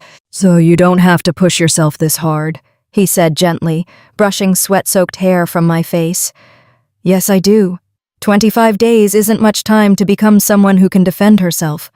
You're already someone who can defend herself. You survived 22 years in an environment that tried to break you, and you came out kind and curious and brilliant. That's defense. That's strength. I caught his hand, pressing it against my cheek. Tell me about the mate bond, about how it's supposed to feel when it's complete. He settled on the edge of the bed. It's different for everyone, but generally you feel a constant awareness of your mate, their emotions, their location, their physical state. When they're happy, you feel it. When they're hurt, you know immediately. It's like being two halves of one whole. Do you feel it? Oh, with me? I feel the beginning of it. Flickers. Moments where I know what you're feeling without you saying it. His thumb stroked my cheek. But it won't be complete until you choose it. Until you choose yourself first, then choose me. What if I can't? What if I'm too broken? You're not broken. You're wounded. There's a difference. He leaned down, pressing a kiss to my forehead. And wounds heal, Lyra. Especially when you stop picking at them and start letting them close. Is that what these 25 days are? Healing time? That's exactly what they are. I pulled him down beside me, needing the comfort of his presence. He wrapped his arms around me carefully, mindful of my bruises. Damon? I'm starting to believe you. About me, about being worth something. I felt his smile against my hair. Good. That's good. We lay there in comfortable silence until I fell asleep, still wrapped in his arms, still believing, just a little bit more, that maybe I wasn't nothing after all. That night, Damon left Lyra sleeping and went to find Garrett in the guard quarters. We have a problem, his beta said immediately. The Silver Circle? Worse. Your counsel. Garrett handed him a sealed letter. This arrived by courier an hour ago. Damon broke the seal and read. His blood went cold. Your Majesty, it has come to our attention that you are courting a she-wolf of questionable lineage and potentially dangerous bloodline. The Council requests your immediate return to the capital to discuss this matter. The kingdom's stability cannot be jeopardized by a politically unwise mate choice. We understand the mate bond is sacred. However, we must insist on a thorough investigation of this she-wolf's claims before any formal bonding takes place. The Council expects your return within 7 days. Respectfully, Elder Raymond Bryant. On behalf of the Council of Elders. They want me to leave her, Damon said flatly. They want you to choose between your mate and your crown. That's not a choice. She is my mate. The Oracle's prophecy was clear. The Council doesn't know about the prophecy, and even if they did, Some of them wouldn't care. They care about stability, about preventing challenges to your rule. Garrett's expression was grim. If Lyra really is descended from the first Alpha, there are factions who'll see her as either a threat or a tool. Either way, they'll want to control her. She's not a tool, she's a person, my mate. And I'm not leaving her vulnerable with 25 days left on the prophecy's deadline. Then you need to make a choice. Ignore the council and risk political revolt, or go to the capital and fight this battle on their turf. If I leave, the Silver Circle will move against her. They're already watching, waiting for an opening. Then bring her with you. Damon shook his head. The capital is full of political predators. She's just learning to stand up for herself. Throwing her into that arena now would destroy her confidence. Seems like you're out of good options. Damon crumpled the letter in his fist. I'm not choosing between my mate and my crown. I'm keeping both, which means we accelerate the timeline. How? I'm going to tell her the full prophecy, all of it. The 3 refusals, the self-worth requirement, everything. The Oracle said if I claim her before she claims herself, the bond will poison us. She didn't say I couldn't tell her what she needs to do to claim herself. Damon's voice was hard. I've been trying to do this the careful way, the gentle way. But we're out of time, Garrett. I have to risk it. And if knowing the rules makes her too self-conscious to actually follow them, then we both die in 25 days anyway. At least this way, she has all the information. Garrett was quiet for a long moment. She's changed you. What? 6 months ago, you would have made the politically safe choice. Gone to the capital, smoothed things over with the council, found some compromise. Now you're ready to burn it all down for one she-wolf who doesn't even fully believe she's worth saving. She is worth saving, worth everything. I know. I just wanted to hear you say it. Garrett smiled. So when are you telling her? Tomorrow, after training. I'm going to tell her everything and pray she's strong enough to handle it. The next day, training with Garrett had become my favorite part of the day, not because I enjoyed getting thrown around, though I was getting better at not being thrown around, but because it made me feel capable, strong, like I could handle whatever was coming. We'd just finished a particularly brutal session when Damon appeared in the courtyard, his expression serious. Can we talk? He asked. Privately? My stomach dropped. Those words never preceded good news. That we walked to the wild garden, our place now, where we'd had so many important conversations. The roses were in full bloom, their scent heavy in the afternoon air. What's wrong? I asked. I need to tell you about the prophecy, the full prophecy. I thought you couldn't tell me everything. I thought I couldn't either. But I was wrong. Or rather, I was being too cautious. He took my hands. We have 25 days left, Lyra, and there are complications I haven't told you about. Political pressures, the council demanding I return to the capital, forces moving against us that we can't control. So I'm going to break the Oracle's rules and tell you everything, and we're going to pray it doesn't destroy us both. My mouth went dry. Okay. The Oracle said you would refuse me 3 times before you accepted. Every time you call yourself nobody, every time you say you're not worthy, that counts as a refusal. How many have I? 2. You've refused twice. Once when we first met.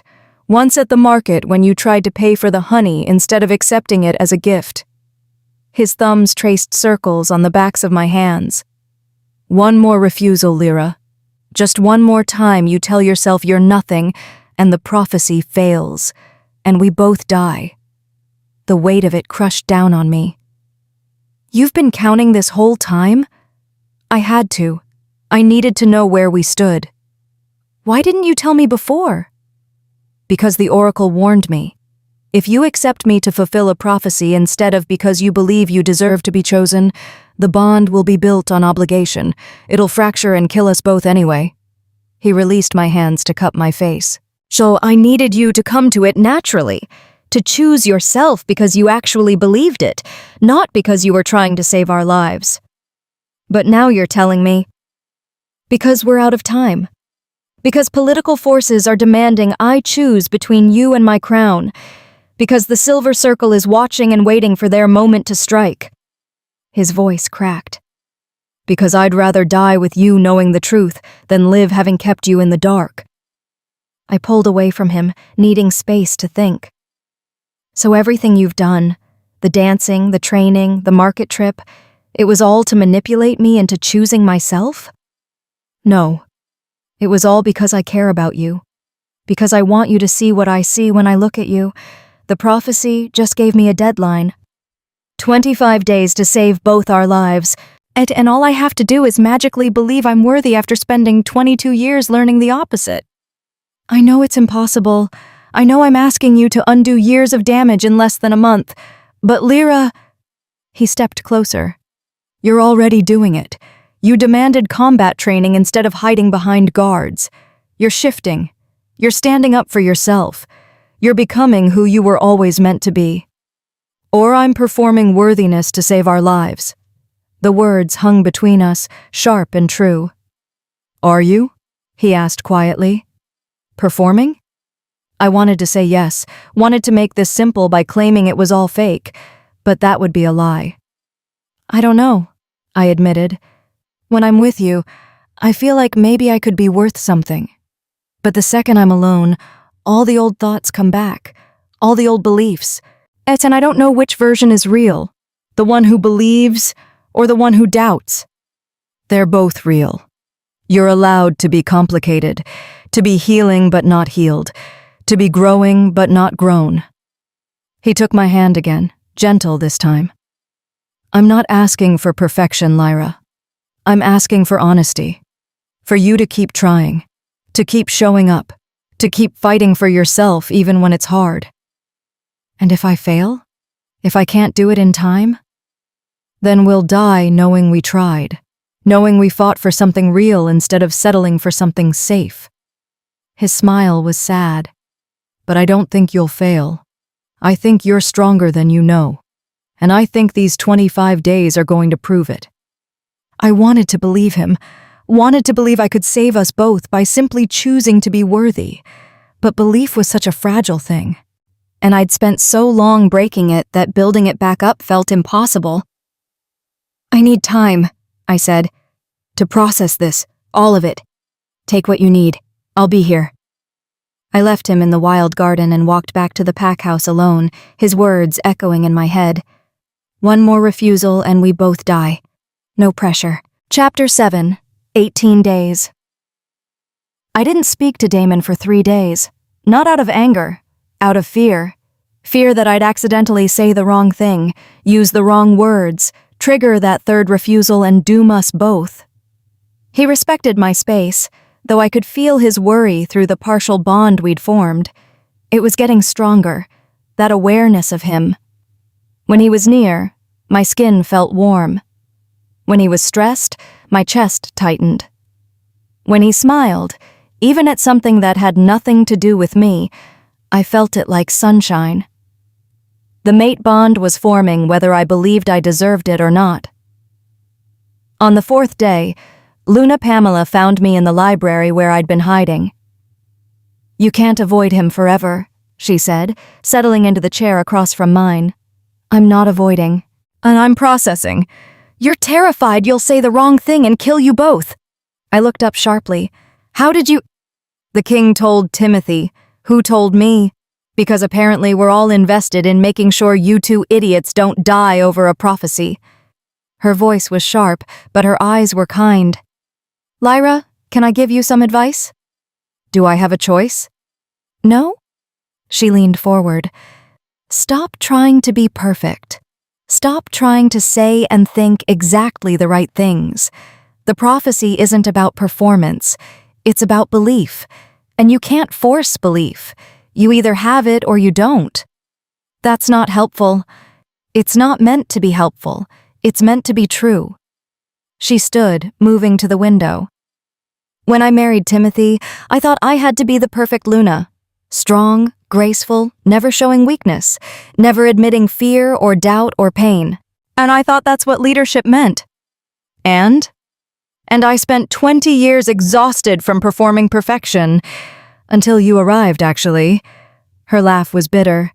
A baby on the doorstep, proof of my mate's infidelity. Except it wasn't his infidelity at all. It was a test. Could I be kind to a child who represented everything I wasn't? Could I choose compassion over pride? Did you? I tried. Not perfectly. Not even well, honestly. But I tried. She turned back to me. And that's all the prophecy is asking of you, Lyra. Not perfection, not absolute certainty, just trying, just showing up, just refusing to give up on yourself even when it's easier to hide. What if trying isn't enough? Then at least you'll die knowing you fought for something real instead of something safe. She paused. Those are the king's words. Aren't they? Yes? He's not wrong. Safety is comfortable, but it's also a cage, and you've spent enough of your life in cages. She walked to the door, pausing at the threshold. The king is having dinner alone in the small dining room tonight. He requested that you join him if you're ready. If you're not, he'll understand. But Lyra, you have 18 days left. Don't waste them hiding in here when you could be living out there. I went to dinner. Damon was already there, setting out food himself instead of letting servants do it. Simple fare, bread, cheese, soup, the kind of meal we'd shared in the gardens weeks ago when this all started. He looked up when I entered, hope and caution warring in his expression. "Hi," I said. "Hi." He gestured to the chair across from him. "I wasn't sure you'd come." I wasn't sure either. I sat, fidgeting with my napkin. "I'm sorry for avoiding you, for—" "Don't apologize. You needed space. That's allowed." "Is it? Even with a prophecy counting down?" "Especially then." He ladled soup into my bowl. "Lyra, I need you to understand something. I don't want you to accept me out of fear or obligation. If we die in 18 days, I'd rather die knowing you chose yourself honestly than live knowing you performed worthiness to save us." That's very noble. Also possibly insane. His laugh surprised both of us. Probably. But it's true. We ate in silence for a while. The soup was good, rosemary and potato, probably made by Flora. Comfort food. "I've been thinking," I said finally, "about what you said, about choosing myself." "And?" "I don't know how to do that without it feeling performative. Every time I try to think I'm worthy, my brain immediately responds with all the reasons I'm not, and I don't know how to make it stop." Damon set down his spoon. "Can I try something?" "Okay." "Close your eyes." I did, feeling foolish.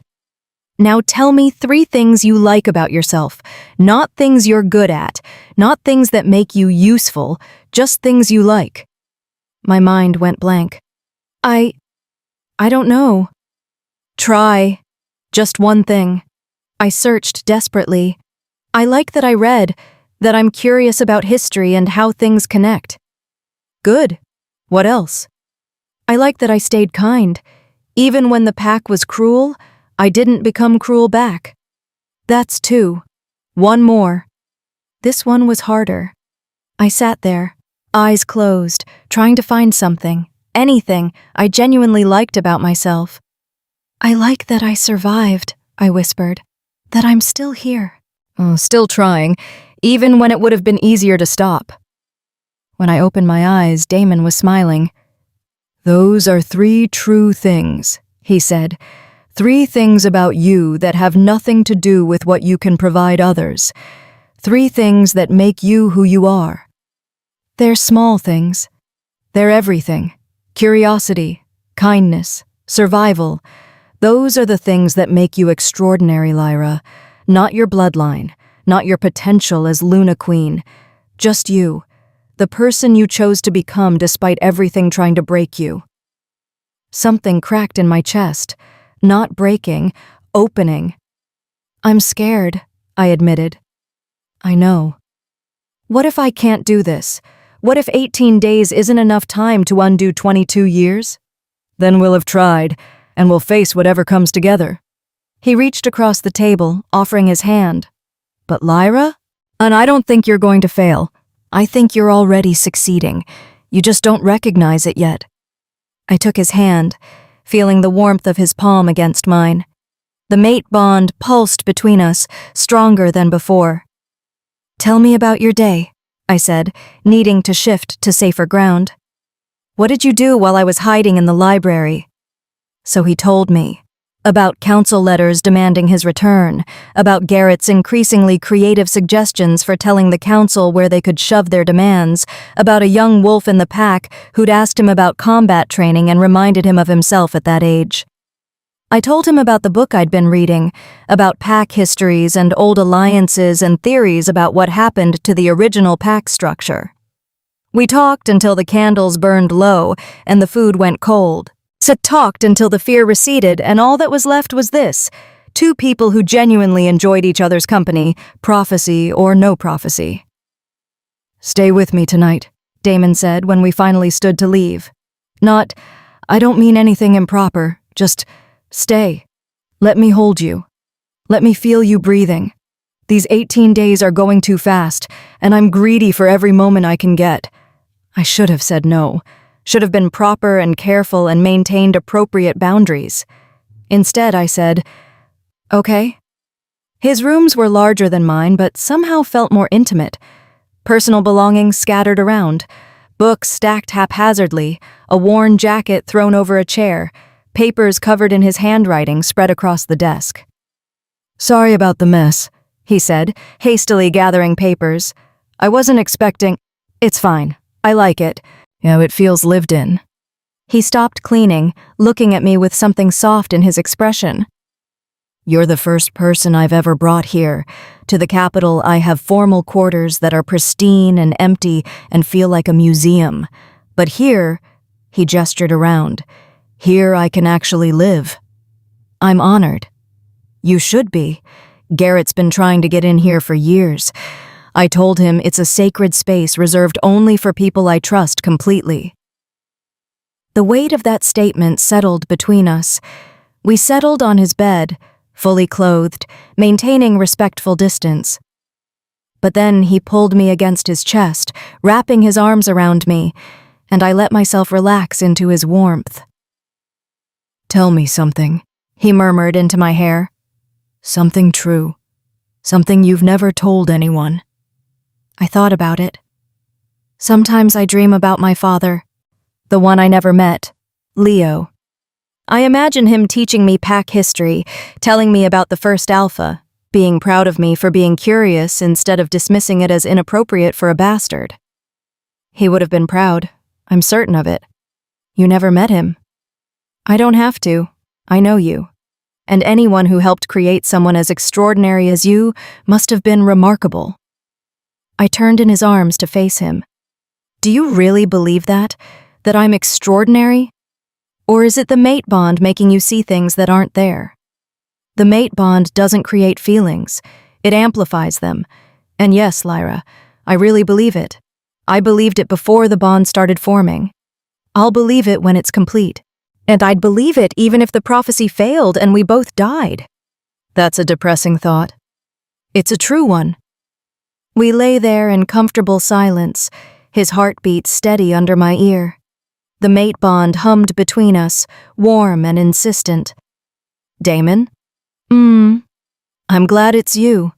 Whatever happens in 18 days, I'm glad the prophecy led me to you. His arms tightened around me. Me too, love. Me too. The next morning.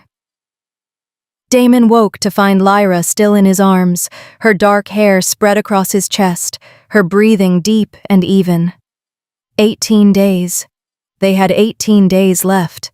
The bond was stronger this morning. He could feel her contentment, her peace. It was the first time he'd felt her truly relaxed since they'd met. She stirred, blinking up at him sleepily. Morning. Morning. Sleep well? Better than I have in years, actually.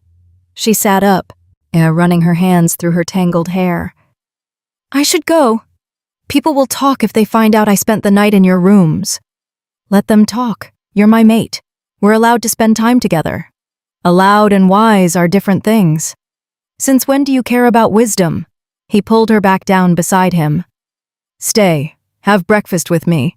We'll scandalize the pack together. She laughed, and the sound filled something hollow in his chest. You're a terrible influence. I'm the Alpha King. I'm supposed to be a terrible influence. A knock at the door interrupted them. Garrett's voice came through. Your Majesty, we have a situation. Damon was up and opening the door before Garrett could knock again. What kind of situation? The Silver Circle. They've made contact, left a message at the border. Garrett's expression was grim. They want to meet with Lyra. Alone. They say they have information about her father's death. Damon's blood went cold. That's obviously a trap. Obviously. But they're claiming they want to negotiate, that they're willing to leave her alone if she agrees to certain terms. What terms? They didn't specify, just said she needed to come to the meeting to find out. Garrett glanced past Damon to where Lyra had appeared in the doorway, wrapped in his robe. Morning, Luna. Don't call me that yet, Lyra said automatically, then froze. Her eyes went wide with horror. Damon's heart stopped. Don't call me that yet. Another refusal. A subtle one, but a refusal nonetheless. That was 3. The prophecy had just failed. I knew the moment the words left my mouth. Don't call me that yet. As if being called Luna was something I hadn't earned. As if I wasn't worthy of the title. 3 refusals. The color drained from Damon's face, from Garrett's. Even I felt it, something in the air shifting. The partial mate bond we'd formed flickered, weakened. No, I whispered. No, I didn't mean... It's done. Damon's voice was hollow. The 3rd refusal. The prophecy failed. But I wasn't refusing. I was just being accurate. I'm not Luna Queen yet. The bond isn't complete. I was just stating a fact.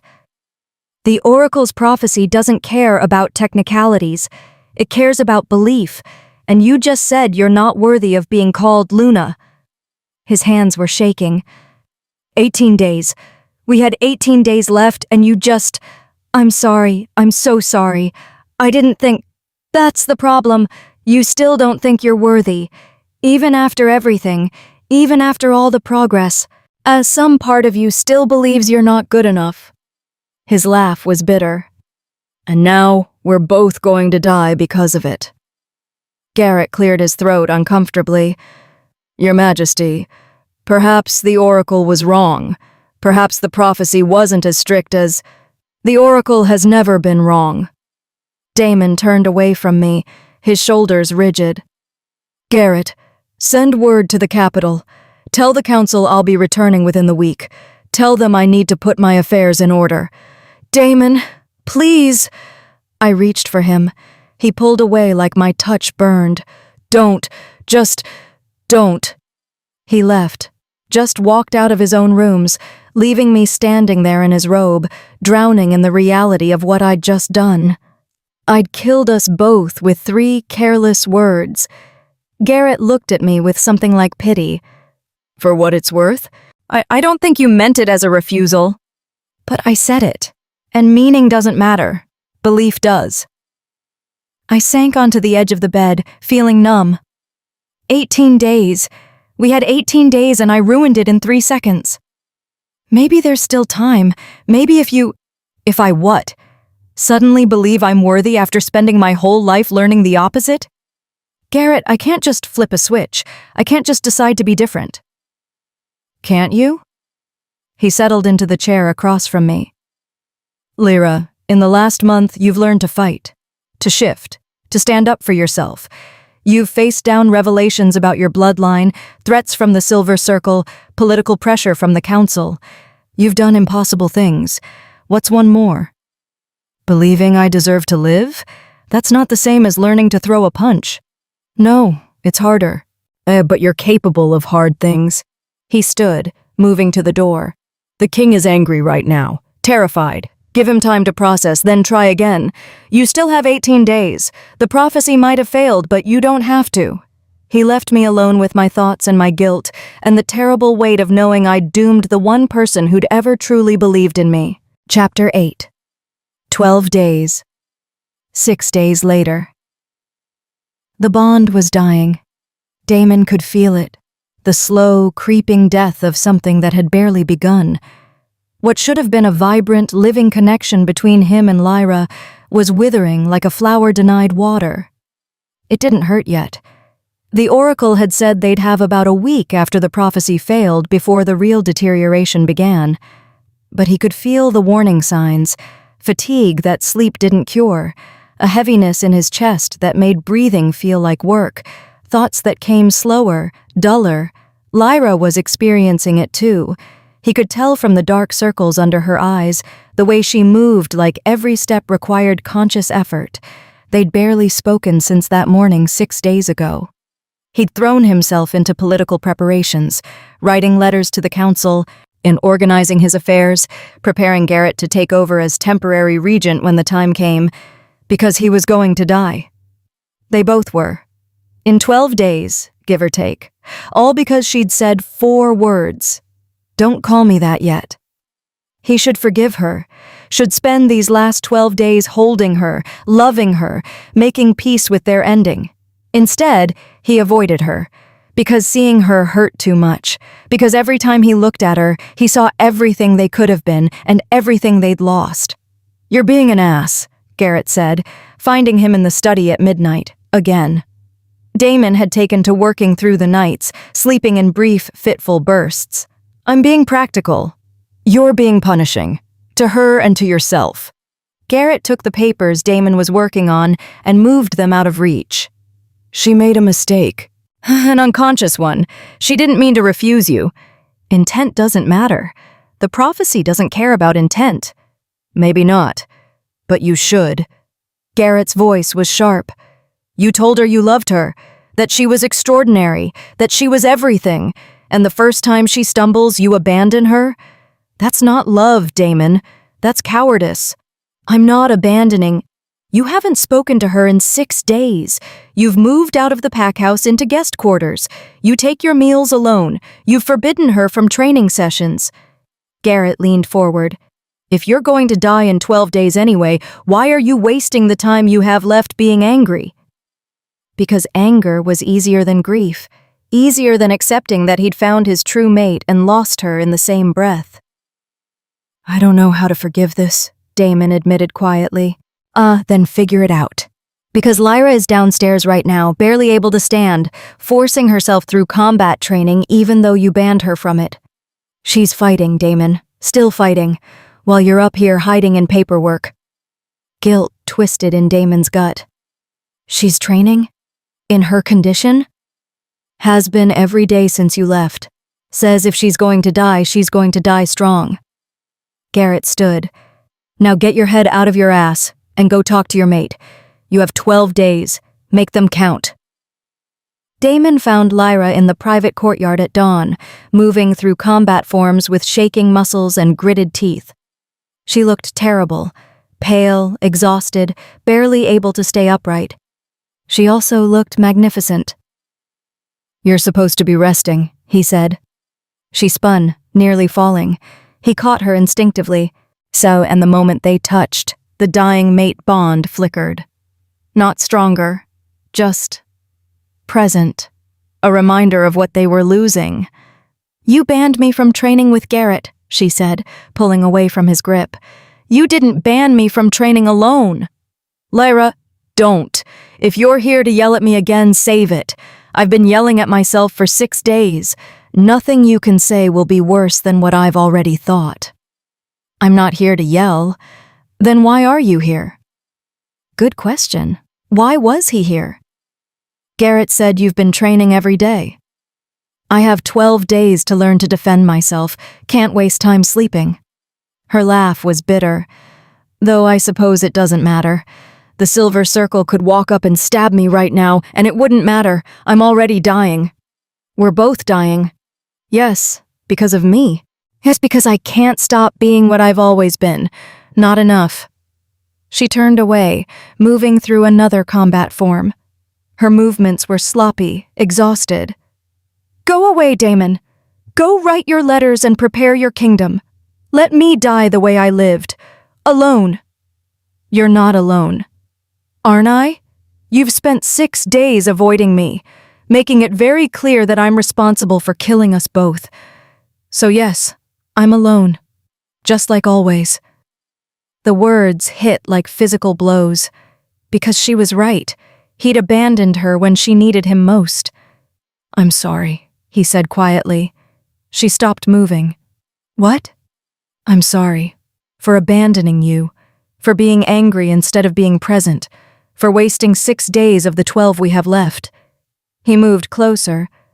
Lyra, I was hurt, terrified, furious that we'd gotten so close and lost everything because of 3 words.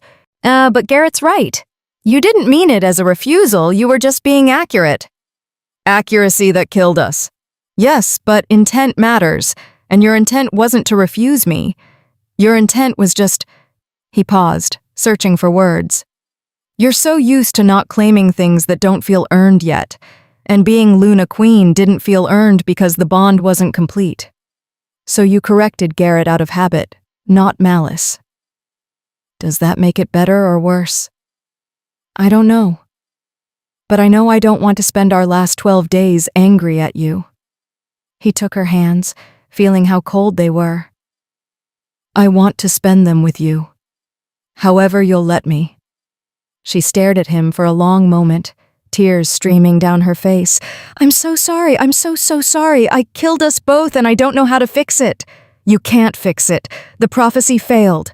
But we can still choose how we spend the time we have left. He pulled her into his arms, holding her while she sobbed. We can choose love over anger, presence over avoidance, life over waiting for death. I don't want to die.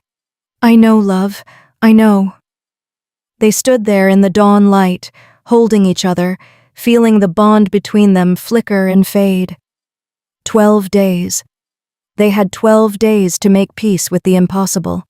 Having Damon back felt like breathing after nearly drowning. We spent the day together, not training or planning or preparing, just being, walking through gardens, sitting by the fountain, talking about everything and nothing. Tell me about your mother, I said as we sat under an old oak tree. What was she like? Fierce, kind, absolutely terrifying when she was angry. Damon smiled at the memory. But she used to say that being queen didn't mean being perfect. It meant being present, showing up even when it was hard, choosing love even when fear was easier. She sounds wonderful. She was. She would have loved you. He played with my fingers, tracing the scars from kitchen work. You're a lot like her, actually. Stronger than you know. Kinder than you should be after everything you've survived. I don't feel strong. Strength isn't about never falling. It's about getting back up. He lifted my hand, pressing a kiss to my scarred knuckles. You've gotten back up more times than anyone should have to. That's strength, Lyra. We were quiet for a while, just existing together, feeling the bond pulse weakly between us. Damon? If we had done everything right, if I hadn't refused you that 3rd time, what would our life have looked like? He was quiet, considering. We would have completed the bond, returned to the capital as mates. You would have been crowned Luna Queen in a ceremony that would have made you miserable because you hate being the center of attention. I laughed despite myself. True. We would have fought about your habit of working too hard and my habit of being overprotective. We would have driven each other crazy and loved every minute of it. His voice grew softer. We would have had time, years and years of time, to learn each other, to grow together, to build something beautiful. I'm sorry I took that from us. Don't. We're not spending these 12 days on regret. He pulled me closer. We're spending them on this. On moments worth remembering. even though we won't be around to remember them? Especially then. That evening, Luna Pamela found me in the library. I heard the king is speaking to you again, she said. Yes, we made peace, for whatever time we have left. She settled into the chair across from me. I want to tell you something. About your father. Your real father. Leo. I set down my book. You knew him? I met him once, 23 years ago. He came to our territory seeking safe haven for Vicky. She was pregnant with you, terrified, running from wolves who'd already killed Leo's entire family. Pamela's expression was distant with memory. He was supposed to meet her here, but he never made it. We found out later he'd been ambushed on the border, killed before he could reach safety. He was coming here? To you? To us. Timothy and I had agreed to hide both of them, give them new identities, let them start over somewhere safe. Her voice cracked slightly. But he died, and Vicky arrived alone with a newborn and a note about wolf politics. We kept our promise anyway. Hid you, protected you, raised you as best we could. Why are you telling me this now? Because you should know. Your father fought to save you, died trying to reach you, and your mother sacrificed everything, including her relationship with you, to keep you alive. Pamela leaned forward. You're not unwanted, Lyra. You're not a mistake. You're a child that two people loved so much they gave up everything for you. The words cracked something open in my chest. All these years I'd believed I was abandoned because I wasn't worth keeping. But what if I was abandoned because I was worth saving? It doesn't change anything, I whispered. I still failed the prophecy. We're still dying. No, but maybe it changes how you see yourself in the time you have left. She stood, pausing at the door. You were loved, Lyra. You are loved. The king loves you. She paused, emotion thickening her voice. I should have told you that more. I'm sorry I didn't. After she left, I sat in the library for a long time, letting her words sink in. Loved. I was loved. Not because of what I could provide, not because of my bloodline or my potential or my usefulness, just loved. For being me. The realization should have come earlier, should have been the thing that saved us, but it came now, with 12 days left, and I didn't know what to do with it except hold it close and wish we'd had more time. On that night, Damon found Lyra sitting in the wild garden, surrounded by his mother's roses, crying silently in the moonlight. What's wrong? He asked, settling beside her. Nothing. Everything. I don't know. She wiped at her tears. Pamela told me about my parents, about how they loved me, how they fought for me. And I'm realizing that I spent 22 years believing I was unwanted when I was actually loved so much that people died trying to save me. That's a lot to process. It changes how I see everything. My whole life I thought I was the problem, that there was something wrong with me that made me unlovable. But what if I was always lovable? What if I just couldn't see it? Damon's heart ached. You were always lovable. You are lovable. I've been trying to show you that for weeks. I know, and I'm finally starting to believe it. Her laugh was watery. 12 days too late, but I'm finally starting to believe it. They sat together in the garden, surrounded by wild roses and moonlight. Damon? Yes? When we die, when the bond kills us, will it hurt? He considered lying, decided she deserved the truth. The oracle said it would be like slowly suffocating, like drowning in air. It won't be quick or painless. That's what I thought. She took his hand. Will you stay with me when it happens? I don't want to die alone. You're not dying alone. We're dying together. He pulled her into his lap, wrapping his arms around her. And yes, I'll stay with you. every moment until the end. Promise? I promise. They stayed in the garden until dawn, holding each other, counting down the days they had left. 12 days until the winter solstice, 12 days until the bond's failure killed them both, 12 days to make peace with losing everything they'd almost had. The next morning, I woke in Damon's arms in the wild garden. We'd fallen asleep there sometime before dawn, exhausted from crying and talking and holding each other.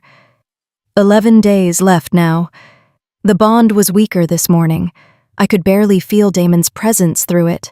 Soon it would be gone entirely, and then the real dying would start.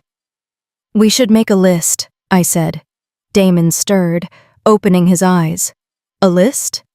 Of things we want to do, in the 11 days we have left, things we'd regret not doing. He smiled sadly. Okay. What's on your list?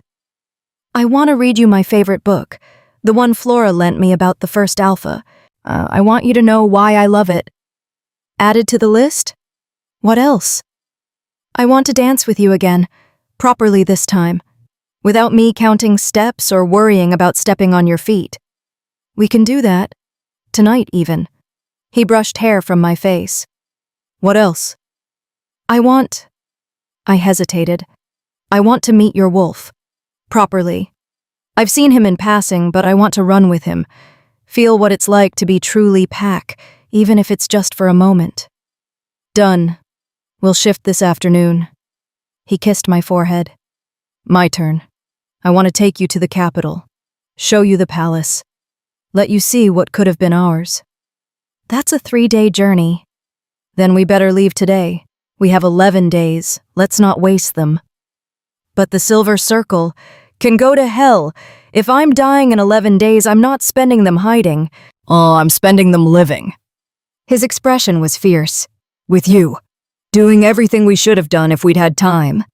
So we made a list. Reading, dancing, running, traveling, talking, touching. Every moment we could think of that we wanted to fill our last days with. And then we started checking things off. Because if we were going to die, we were going to die having lived first. Chapter 9. 5 days. 6 days after the list. The capital was breathtaking. We'd arrived yesterday after a 3-day journey that should have been exhausting, but felt like freedom. Damon and I rode together, Garrett and a small guard following at a respectful distance. We stopped in small villages, ate at roadside inns, slept under stars. For 3 days, we weren't a dying king and his failed mate. We were just 2 wolves traveling together, making the most of borrowed time. The palace itself was enormous, 3 times the size of the Silverpaw pack house, with towers that scraped the sky and gardens that seemed to stretch forever. Wolves bowed when we passed. Servants scrambled to accommodate the king's unexpected arrival. This was supposed to be yours, Damon said as we walked through the halls. Queen of all this. Ruler of the kingdom. It's beautiful. But honestly, I squeezed his hand. I'm glad I got to see it without the pressure of actually having to rule it. I can just appreciate it for what it is, instead of being terrified of what it represents. He laughed. Trust you to find the silver lining in our impending deaths. We'd gotten better at dark humor. It was easier than crying. The council was less amused by our arrival. Elder Raymond Bryant requested an audience within an hour of our appearance. He looked older than when I'd seen him at the mating ball, more frail, more worried. Your Majesty, he said, bowing stiffly, we weren't expecting you. And with her. Her name is Lyra, Damon said coldly. And she's my mate. Show respect or leave. Raymond's jaw tightened. Your Majesty, the Council has serious concerns about this match. The she-wolf's bloodline, her lack of training, her questionable parentage are completely irrelevant considering we'll both be dead in 5 days, Damon interrupted. Silence fell over the council chamber. Dead? Another elder, a she-wolf named Christy Owens, leaned forward. Your Majesty, what do you mean? So Damon told them about the Oracle's prophecy, about the mate bond, about the 3 refusals and the failed prophecy and the slow death we were both experiencing. "You should have told us," Raymond said when Damon finished. "The council should have been informed about a prophecy affecting the king's life." "And what would you have done? Forbidden me from pursuing my true mate? Demanded I choose politically instead?" Damon's voice was sharp. "I know exactly what you would have done." "That's why I didn't tell you. We could have helped. You couldn't. No one could. The prophecy was clear. She had to choose herself. I couldn't force it. You couldn't force it. It had to be real." He looked at me, love and regret clear in his expression. And we ran out of time. Christy stood, moving closer to study me. "You're really dying? Both of you?" "Yes, the bond is failing. In 5 days it'll start killing us actively. We'll have perhaps a week beyond that if we're lucky." "And there's no way to reverse it? No healer, no magic, nothing?" "The Oracle has never been wrong," Damon said quietly. "And the bond is already too damaged to repair. It's over." The council members exchanged looks. "Then we need to prepare for succession," Raymond said practically. "Your Majesty, you'll need to name an heir, establish a regency council. There are protocols." "I know the protocols. I've already written everything down. Garrett will serve as regent until the council can elect a new king." Damon's voice was tired. "I didn't come here to discuss politics. I came here to show Lyra what could have been hers. We have 5 days. I'd like to spend them in peace." "Of course, Your Majesty." Christy bowed her head respectfully. "The palace is yours, both of yours. Use it as you will." That evening, Damon took me to the palace's ballroom, the grand one, not the small practice room we'd used before. "I promised you another dance," he said, leading me to the center of the marble floor. "A proper one, in a proper ballroom, like a real queen." "I'm not a queen." "For tonight, you are." He signaled to musicians I hadn't noticed waiting in the gallery above. They began playing a waltz. This time, I didn't count steps, didn't worry about my feet. I just followed his lead, let him spin me across the floor, let myself feel beautiful and graceful and worthy of this moment. "You're getting good at this," he said, smiling. "I have a good teacher." "You have a teacher who's hopelessly in love with you." The words should have made me sad, a reminder of what we were losing. Instead, they made me brave. "I love you too," I said, the first time I'd said it out loud. "I don't know if that helps or makes it worse, but I love you. I think I have since you walked into the kitchen and looked at me like I was someone worth seeing." He stopped dancing, just stood there holding me in the middle of the ballroom. "Say it again," he whispered. "I love you, Damon Whitehead." "And I love your patience and your kindness and the way you never gave up on me even when I gave up on myself.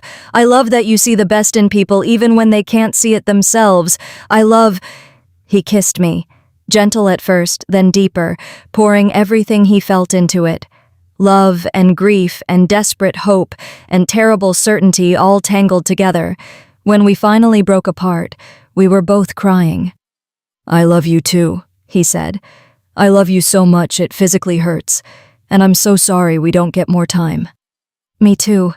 But Damon?" I touched his face, wiping away tears. "I'm not sorry it was you.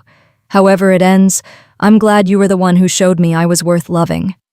We stood there in the empty ballroom holding each other while the musicians played on. 5 days. We had 5 days left. We were going to make them count. As 2 days later. 3 days until the winter solstice. 3 days until midnight when the bond's failure would begin actively killing them. Damon could feel it getting worse. His hands shook now, his thoughts came slower. Sleep brought nightmares of suffocation, of drowning in air, of watching Lyra die while being unable to help her. She was experiencing it too. She'd fainted twice in the last 2 days, could barely eat, spent most of her energy just staying conscious, but she was still fighting, still trying. This morning she'd insisted on reading him her favorite book despite barely being able to hold it steady. They'd made it through 3 chapters before she'd fallen asleep mid-sentence, exhausted. He'd carried her to bed, his bed, their bed for these last few days, and held her while she slept, and counting her heartbeats like precious coins. A knock on the door pulled him from his vigil. Garrett entered, his expression troubled. "We have a visitor. The Oracle." Damon's heart stopped. "She's here? Why?" "She says she needs to speak with both of you. Says it's urgent." "We're 3 days from death. What could possibly be urgent?" "I don't know. But she's waiting in the throne room. And she looks—" Garrett paused. "Scared. I've never seen her scared before." Damon gently woke Lyra. She blinked up at him, confused and exhausted. "The Oracle is here," he said quietly. "She wants to see us." "Why?" "I don't know, but we should probably find out." They made their way slowly to the throne room.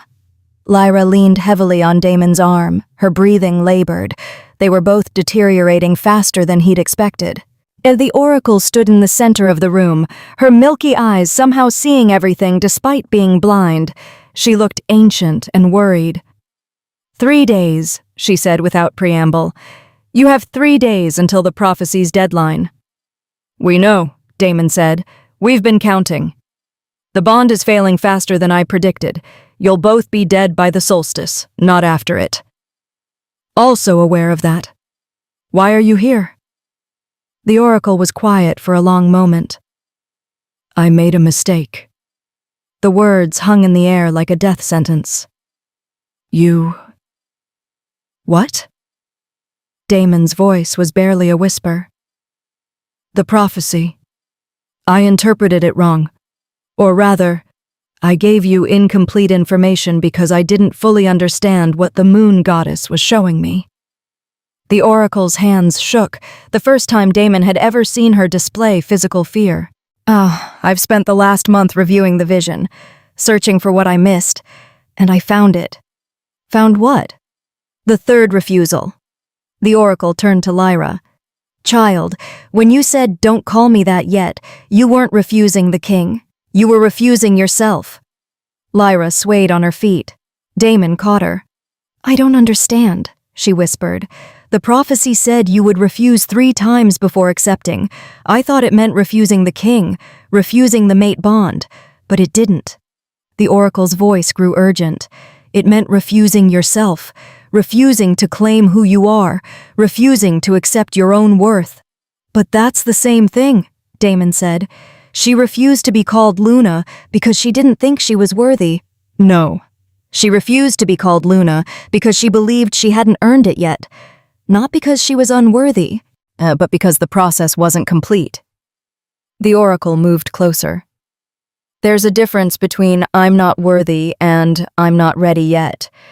One is self-hatred, the other is simply honesty." Lyra made a small sound. "I wasn't saying I could never be Luna. I was saying I wasn't Luna yet. The bond wasn't complete. It was just accurate." "Exactly. And that's not a refusal of self-worth. That's an acknowledgement of process." The Oracle's expression softened.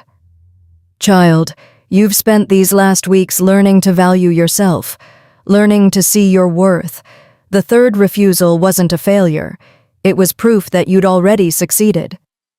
"But the bond is still dying," Damon said, hope and confusion warring in his chest. "If she didn't fail the prophecy, why is the bond failing?" "Because you both believed she had. Belief is powerful, King Damon. Yet when you both believed the prophecy had failed, you stopped feeding the bond, stopped nurturing it. You've spent the last 12 days grieving instead of living." The Oracle's voice turned sharp. "The bond didn't fail because of the prophecy. It's failing because you both gave up." Silence fell over the throne room. "Are you saying we can still save it?" Lyra's voice was barely audible. "That we're not dying?" "I'm saying the prophecy never failed in the first place. You passed all 3 tests. You learned to choose yourself. You learned to see your worth. You learned the difference between humility and self-hatred. The oracle smiled, a rare, genuine smile. You were never broken, child. Yet you were exactly who you needed to be all along. But we only have 3 days. Then you have 3 days to undo the damage you've done to the bond by believing it was hopeless. 3 days to choose life instead of death. 3 days to complete what you almost had. Damon looked at Lyra. She looked back at him, hope and terror equally visible in her expression. How? He asked. How do we fix this? The same way you started it. Choose each other. Choose the bond. Choose life. The oracle turned to leave. But this time, do it believing you deserve it. Both of you. She walked out of the throne room, leaving them standing there, holding each other up, processing the impossible. The prophecy hadn't failed. They weren't dying because of fate. They were dying because they'd given up. And they had 3 days to undo it. I couldn't breathe, not because of the bond's deterioration, but because hope was more terrifying than acceptance. She could be wrong, I whispered. She's been wrong before. She said so herself. Or she could be right. Damon's hands framed my face. Lyra, what if we're not dying? What if we've been killing ourselves with grief and giving up? But the bond is so weak. Because we stopped feeding it. We spent 12 days preparing to die instead of fighting to live. His eyes searched mine. What if we fight? What if we spend these 3 days choosing each other instead of mourning what we've lost? I don't know if I can survive hoping again. What if she's wrong and we die anyway? At least now I've made peace with it. Have you? Because I haven't. I'm terrified and angry and desperate. His voice cracked. And if there's even a chance we can save this, save us, I have to try. But Lyra, I need you to try too. I need you to fight with me. I looked at him. Really looked at him. At the dark circles under his eyes, the tremor in his hands, the desperate hope in his expression. He was right. We'd given up. Both of us. We'd accepted death as inevitable and stopped fighting for life. Okay, I said. How do we start? We choose. Right now. We choose each other. We choose the bond. We choose to believe it can be saved. Just like that? Just like that. He pulled me closer, resting his forehead against mine. I could feel the bond between us, weak, fragile, barely there, but present, still present. I choose you, he whispered. I choose this bond. I choose life with you over death without you. And I choose to believe we can still save this. The bond flickered, warmed slightly. Your turn, he said. I closed my eyes, reaching for that place inside me where the bond connected us. It felt like touching spider silk, delicate, almost gone, but still holding. I choose you, I said. My voice shook but grew stronger. I choose this bond. I choose... I paused, feeling for the right words. I choose myself. I choose to believe I'm worthy of this, of you, of life. I choose to stop apologizing for existing and start claiming what's mine. The bond flared. Not healed, but warmer. More present. Again, Damon said. Say it again. I choose myself. I choose my worth. I choose to believe I deserve love and happiness and a future. Tears streamed down my face. I choose to live, Damon. I choose to fight for us. The bond grew stronger, and still damaged, but healing. Like a wound that had finally been given permission to close. We stood there in the throne room holding each other, feeling the bond slowly, carefully, begin to knit back together. 3 days. We had 3 days until the winter solstice. 3 days to heal what we'd almost destroyed. 3 days to choose life. We weren't dead yet, and we were going to fight like hell to stay that way. Chapter 10. 0 days. Winter solstice. Morning. I woke to sunlight streaming through palace windows and Damon's arms around me. Today was the winter solstice. The deadline. By midnight tonight, the bond would either be complete or it would kill us both. For 3 days, we'd worked on healing what we'd damaged. 3 days of choosing each other, choosing life, choosing to believe we deserved this. The bond was stronger now. I could feel Damon's presence constantly, his emotions bleeding into mine and vice versa. But it still wasn't complete. We still had one final step to take. Morning, Damon murmured against my hair. How do you feel? Terrified, hopeful, alive. I turned in his arms to face him. You? The same. The bond is stronger, but it's not done yet. What's missing? He was quiet for a moment. Yeah, the oracle said I had to choose to be vulnerable, that we both had to show each other our whole selves, not just the good parts, but the broken parts too, the parts we're ashamed of. I thought we'd already done that. We've done some of it, but there are things I haven't told you, things I'm afraid will make you see me differently. I sat up, studying his face. Tell me. Whatever it is, tell me. He took a deep breath. When my mother died, I broke, completely shattered. The kingdom was in chaos, my father was useless with grief, and I was 15 and had no idea how to hold anything together. His voice was raw. I tried to kill myself, took enough sleeping draft to stop my heart. Garrett found me and got the healers in time, but Lyra, I wanted to die. I couldn't handle the pressure, the responsibility, the weight of everyone depending on me when I could barely depend on myself. My breath caught. Damon? I've never told anyone except Garrett. The official story is that I had a bad reaction to medication, but the truth is I was so broken I tried to end it. His eyes met mine, and some part of me is still that broken 15-year-old, terrified he's not enough, terrified he'll fail everyone who depends on him. I've just gotten better at hiding it.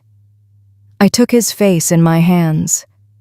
Thank you for trusting me with that, for showing me that part of you. Your turn. Tell me something you're ashamed of, something you've never told anyone. I didn't have to think long. When I was 12, there was a young Omega wolf who worked in the kitchens. Her name was Mindy. She was kind to me, treated me like I mattered.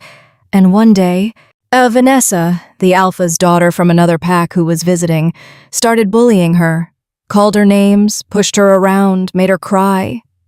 My voice dropped to a whisper. And I didn't defend her. I just stood there and watched because I was afraid if I stood up for her, Vanessa would turn on me instead. Mindy left the pack a week later. I never saw her again, never apologized, never told her I was sorry for being a coward. You were 12 and powerless. I was a coward who chose safety over doing what was right, and I've carried that shame for 10 years. Tears burned my eyes. I spent my whole life being kind because I knew what cruelty felt like. But when it mattered, when I could have actually helped someone, I stayed silent. Damon pulled me into his arms. We're both broken, both ashamed, all both carrying things we wish we'd done differently.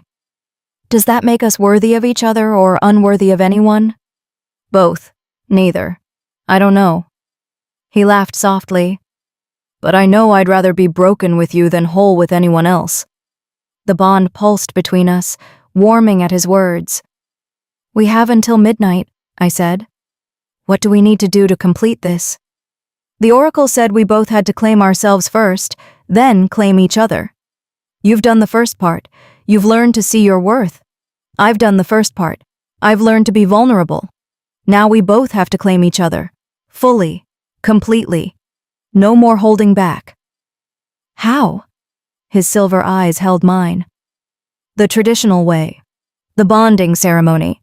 It requires a witness, a declaration, and the final claiming bite that seals the bond permanently. My heart raced. I mean, I want to marry you, Lyra. Today. Now. Before midnight. I want to stand before witnesses and claim you as my mate, my queen, my everything. And then I want you to claim me back. I don't know the words. I don't know the ceremony. Elder Christie does. She's been performing bonding ceremonies for 50 years. He stood, pulling me up with him. Marry me, Lyra.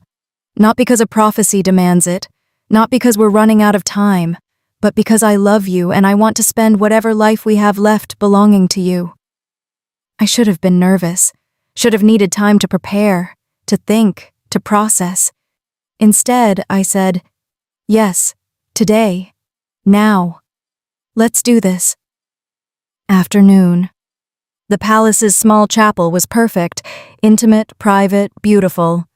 Damon had chosen it specifically because it wasn't the grand ceremonial hall where kings traditionally married. This wasn't about politics or spectacle. This was about love. Elder Christie stood at the altar, ancient and wise and looking pleased. Garrett stood as witness, his expression proud. A handful of trusted pack members filled the pews, people who'd supported them through everything. And Lyra stood at the chapel entrance, wearing a simple white dress that Luna Pamela had somehow produced in 3 hours. Her dark hair was loose, flowers woven through it. She looked terrified and radiant and absolutely perfect. Timothy walked beside her, not giving her away, but supporting her. A compromise they'd reached when Lyra admitted she didn't know who should walk with her since her real father was dead, and Timothy wasn't actually her father at all. I may not be your father by blood, Timothy had said quietly, but I failed you for 22 years. Let me do this one thing right. Now they walked down the aisle together, and Damon felt the bond surge with emotion. Love, fear, hope, joy, all tangled together. Lyra reached the altar. Timothy squeezed her hand once, then stepped back. We are gathered, Elder Christie began, her voice carrying through the chapel, to witness the bonding of King Damon Whitehead and Lyra Gutierrez. This is not a political alliance. This is not a strategic marriage. This is a true mate bond, blessed by the moon goddess herself, and we are honored to bear witness. She looked at Damon. The king will speak his claim first. Damon took both of Lyra's hands in his. The bond between them hummed, waiting. Lyra Gutierrez, he said, his voice steady despite his racing heart. When I met you, I was searching for someone who could see past the crown to the person wearing it. I found that in you. But I also found so much more. I found brilliance hidden under humility, strength disguised as gentleness, courage that looked like survival. Tears streamed down Lyra's face, but she didn't look away. You taught me that broken things can heal. That worth isn't determined by what others think, but by what we choose to believe about ourselves. You taught me that vulnerability is strength, that asking for help is courage, that love is a choice we make every day. He squeezed her hands. I claim you as my mate, my equal, my Luna Queen. Not because a prophecy demanded it, but because I choose you. Every day, for the rest of my life, I choose you. Will you accept my claim? The bond blazed between them, hot and insistent. I accept, Lyra whispered. Elder Christie turned to Lyra. Now the Luna speaks her claim. Lyra took a shaky breath. I'm not good with words like you are. I spent most of my life staying quiet, making myself small, apologizing for existing. But you taught me that I'm allowed to take up space, to speak, to claim what's mine. Her voice grew stronger. Damon Whitehead, when you walked into that kitchen and looked at me like I mattered, you broke something open in me. Something I'd kept locked away because it was safer to be nothing than to risk being seen and rejected. But you saw me anyway. You refused to let me hide. She stepped closer. Well, you taught me that I'm worth fighting for, that my story matters, that I'm allowed to want things, love, happiness, a future. You showed me what it feels like to be chosen, not out of obligation but out of genuine affection. And you did it with patience and kindness, even when I made it as difficult as possible. Tears ran freely down her face now. I claim you as my mate, my equal, my king. Not because I have to, but because I want to. Because you're the best thing that ever happened to me, and I'm not giving that up without a fight. I choose you, Daemon, today and every day after. Will you accept my claim? I accept, he said, his own voice thick with emotion. Elder Christie smiled. Then by the power vested in me by the moon goddess and the laws of this kingdom, I declare you bonded mates. King Daemon, you may seal the bond. This was it.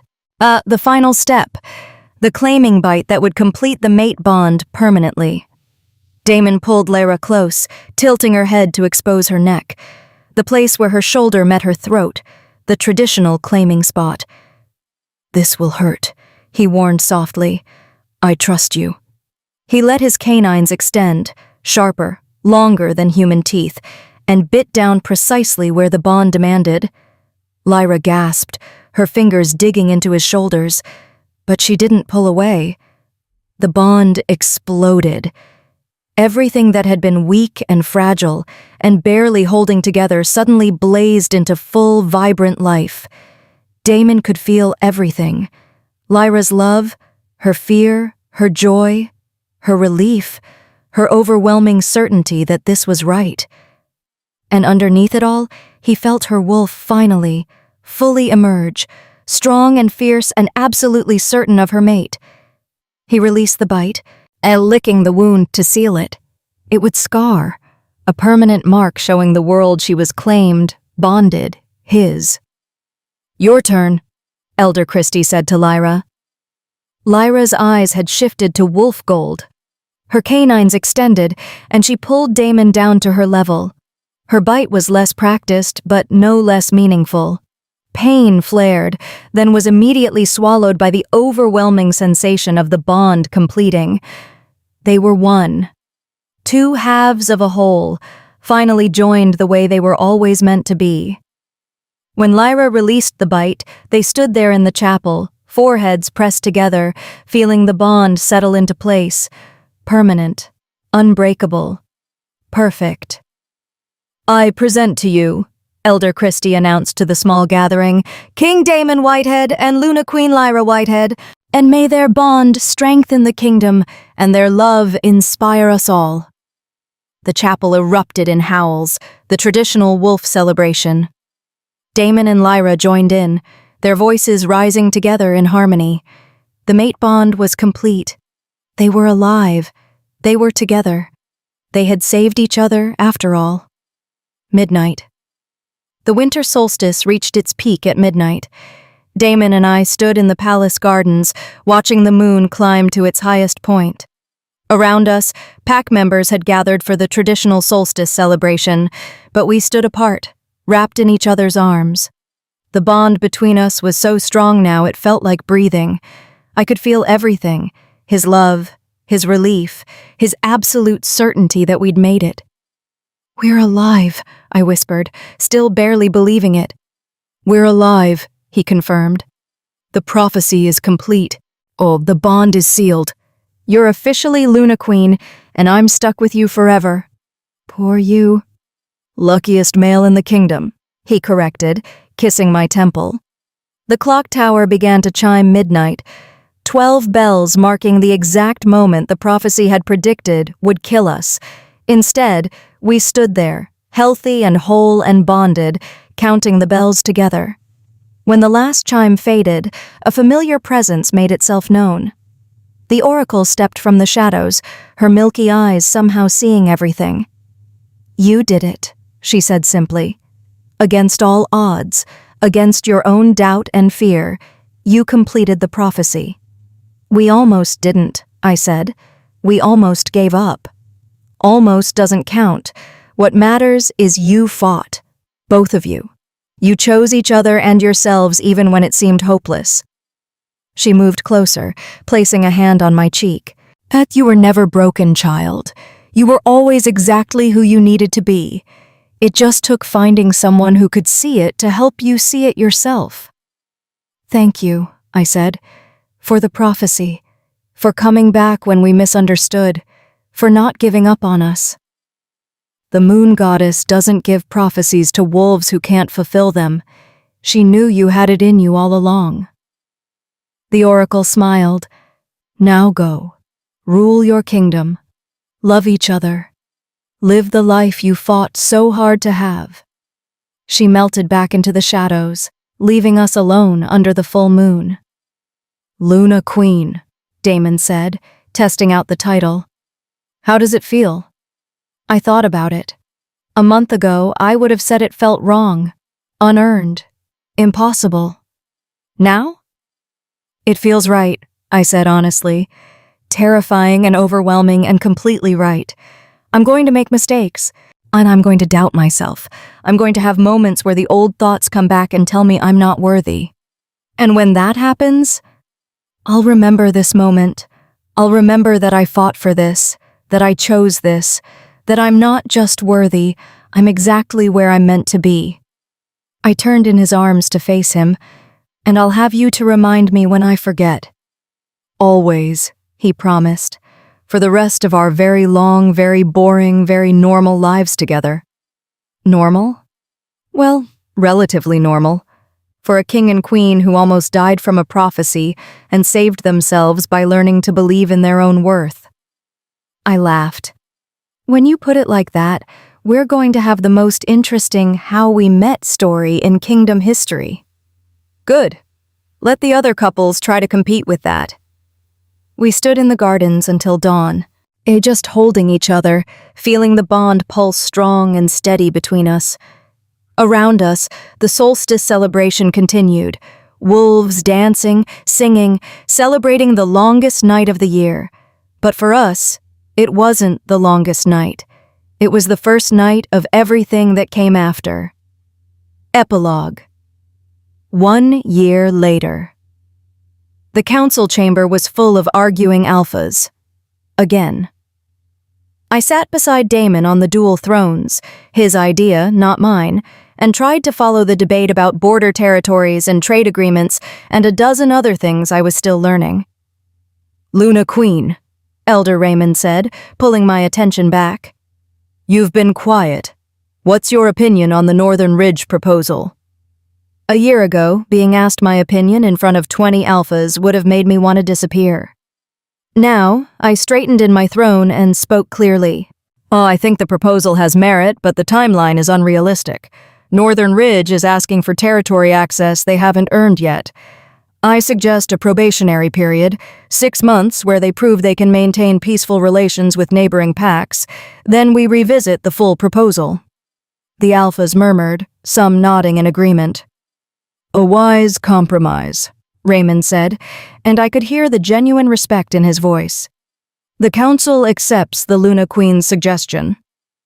Damon's pride flooded through our bond, warm and constant. After the meeting, we escaped to our private quarters, the ones in the palace that we'd made our own over the past year. You're getting good at this, Damon said, pulling me into his arms. I'm getting better. Still have moments where I want to hide under the throne instead of sitting on it. That's what makes you a good queen. You remember what it's like to feel powerless, so you fight for the wolves who still are. He was right. We'd spent the last year implementing changes, laws protecting wolves from abuse, programs supporting orphaned pups, initiatives helping wolves who'd been exiled or rejected by their packs. Every policy was informed by my own experience of being unwanted and invisible. Speaking of powerless, I said, pulling back to look at him, I have news. Good news or bad news? Depends on your perspective. I took his hand, placing it on my stomach. I'm pregnant. Damon froze. Through the bond, I felt shock, joy, terror, and overwhelming love all crash into him at once. Pregnant. We're going to have a baby, doctor. Suzanne confirmed it this morning. About 6 weeks along. 6 weeks, and you're just telling me now? I wanted to be sure, and I wanted to tell you in person, not through the bond where you'd feel it before I could actually say it. He dropped to his knees, pressing his forehead against my stomach. A baby. Our baby. Are you happy? Terrified, ecstatic, completely unprepared. He looked up at me with shining eyes. When my mother died, I thought I'd never have a family of my own, never have someone to pass the crown to who actually wanted it. And now you're stuck with me and whoever this little one turns out to be. Best prophecy ever, he said, standing to kiss me properly. Through the bond, I felt his absolute certainty. We'd survived impossible odds, we'd saved each other, so we'd built a life together that neither of us had thought possible. And now we were creating new life, a child who would grow up knowing they were wanted, valued, loved unconditionally, a child who would never have to earn their worth because it would be given freely from the start. What if I'm a terrible mother? I asked, old fears surfacing. What if I don't know how to— You'll be extraordinary, just like you are at everything else once you stop telling yourself you can't do it. He pulled me closer. And when you doubt yourself, I'll be there to remind you, just like always. Promise? Promise. We stood there in our chambers, holding each other, feeling the bond hum with contentment and the tiny spark of new life growing between us. I'd started this year as nobody, a bastard hidden in kitchens, as convinced I was broken and unworthy. I was ending it as Luna Queen, a wife, soon to be mother, leader of a kingdom. But more than that, I was myself. Fully, completely, unapologetically myself. And that was the real magic of the prophecy. Not that it gave me a mate or a crown or power, but that it forced me to find the worth I'd always had, but never recognized. I was Lyra Whitehead, Luna Queen, survivor, fighter, and I was exactly where I was meant to be. If Lyra's journey from nobody to I Choose Me gave you chills, please don't forget to subscribe to join thousands who believe self-worth is the first step to everything else, because you can't be chosen by the right person until you choose yourself first. Epilogue. 6 months later, Faye's monthly summit has become the model for territorial governance across North America. The council voted unanimously to confirm her authority, with even Raymond Mackenzie grudgingly admitting she'd exceeded minimal expectations. Her apartment has been replaced with a house on the outskirts of the city, plenty of room for 4 people and the occasional wolf who needs to stretch their legs. Donna visits every Sunday for dinner, has mastered the art of cooking for shifter metabolisms, and is currently dating a beta wolf from Garrett's pack. "What?" she'd said when Faye raised her eyebrows. "You're not the only one who gets a supernatural love life." Timothy handles territorial administration with quiet competence. Ernie has started a program teaching newly activated shifters control techniques, or his natural charisma making him perfect for working with terrified teenagers discovering their wolves. Clayton serves as primary security coordinator, his tactical mind essential for managing the rogue threats that still emerge. And Faye? Faye splits her time between nursing— she couldn't give it up entirely, the pull to help too strong— and alpha duties. It's exhausting. It's complicated. It's nothing like the life she imagined. It's perfect. She stands in her kitchen now, a real kitchen, twice the size of her apartments, with a massive island perfect for packed dinners, watching Timothy cook while Ernie sets the table and Clayton reads the news on his tablet. The bond hums between them, comfortable and familiar after 6 months of constant connection. She knows Timothy is planning to propose making their bond official in human terms. She can feel his nervous anticipation, knows Ernie has been sneaking cookies from the jar when he thinks no one's watching, knows Clayton is reading reports about a potential rogue pack 3 territories away and calculating whether they need to intervene. Her phone buzzes. A text from Marion. "Council meeting next week. They want to discuss expanding your summit model internationally. Prepare to be annoyed by bureaucracy." Faye smiles, typing back. "Looking forward to it." "Dinner in 5, Timothy announces. "I'll get the wine," Ernie offers. "I'll help," Faye says, following him to the cellar. Halfway down the stairs, Ernie stops, turns, pulls her into his arms. "Happy?" Absurdly. "Good."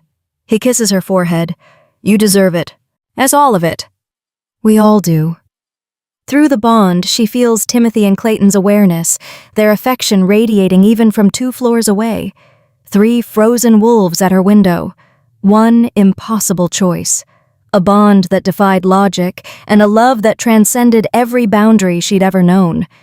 Faye Shields didn't ask to be a prime alpha, but she wouldn't trade it for anything. She's finally, completely, perfectly home.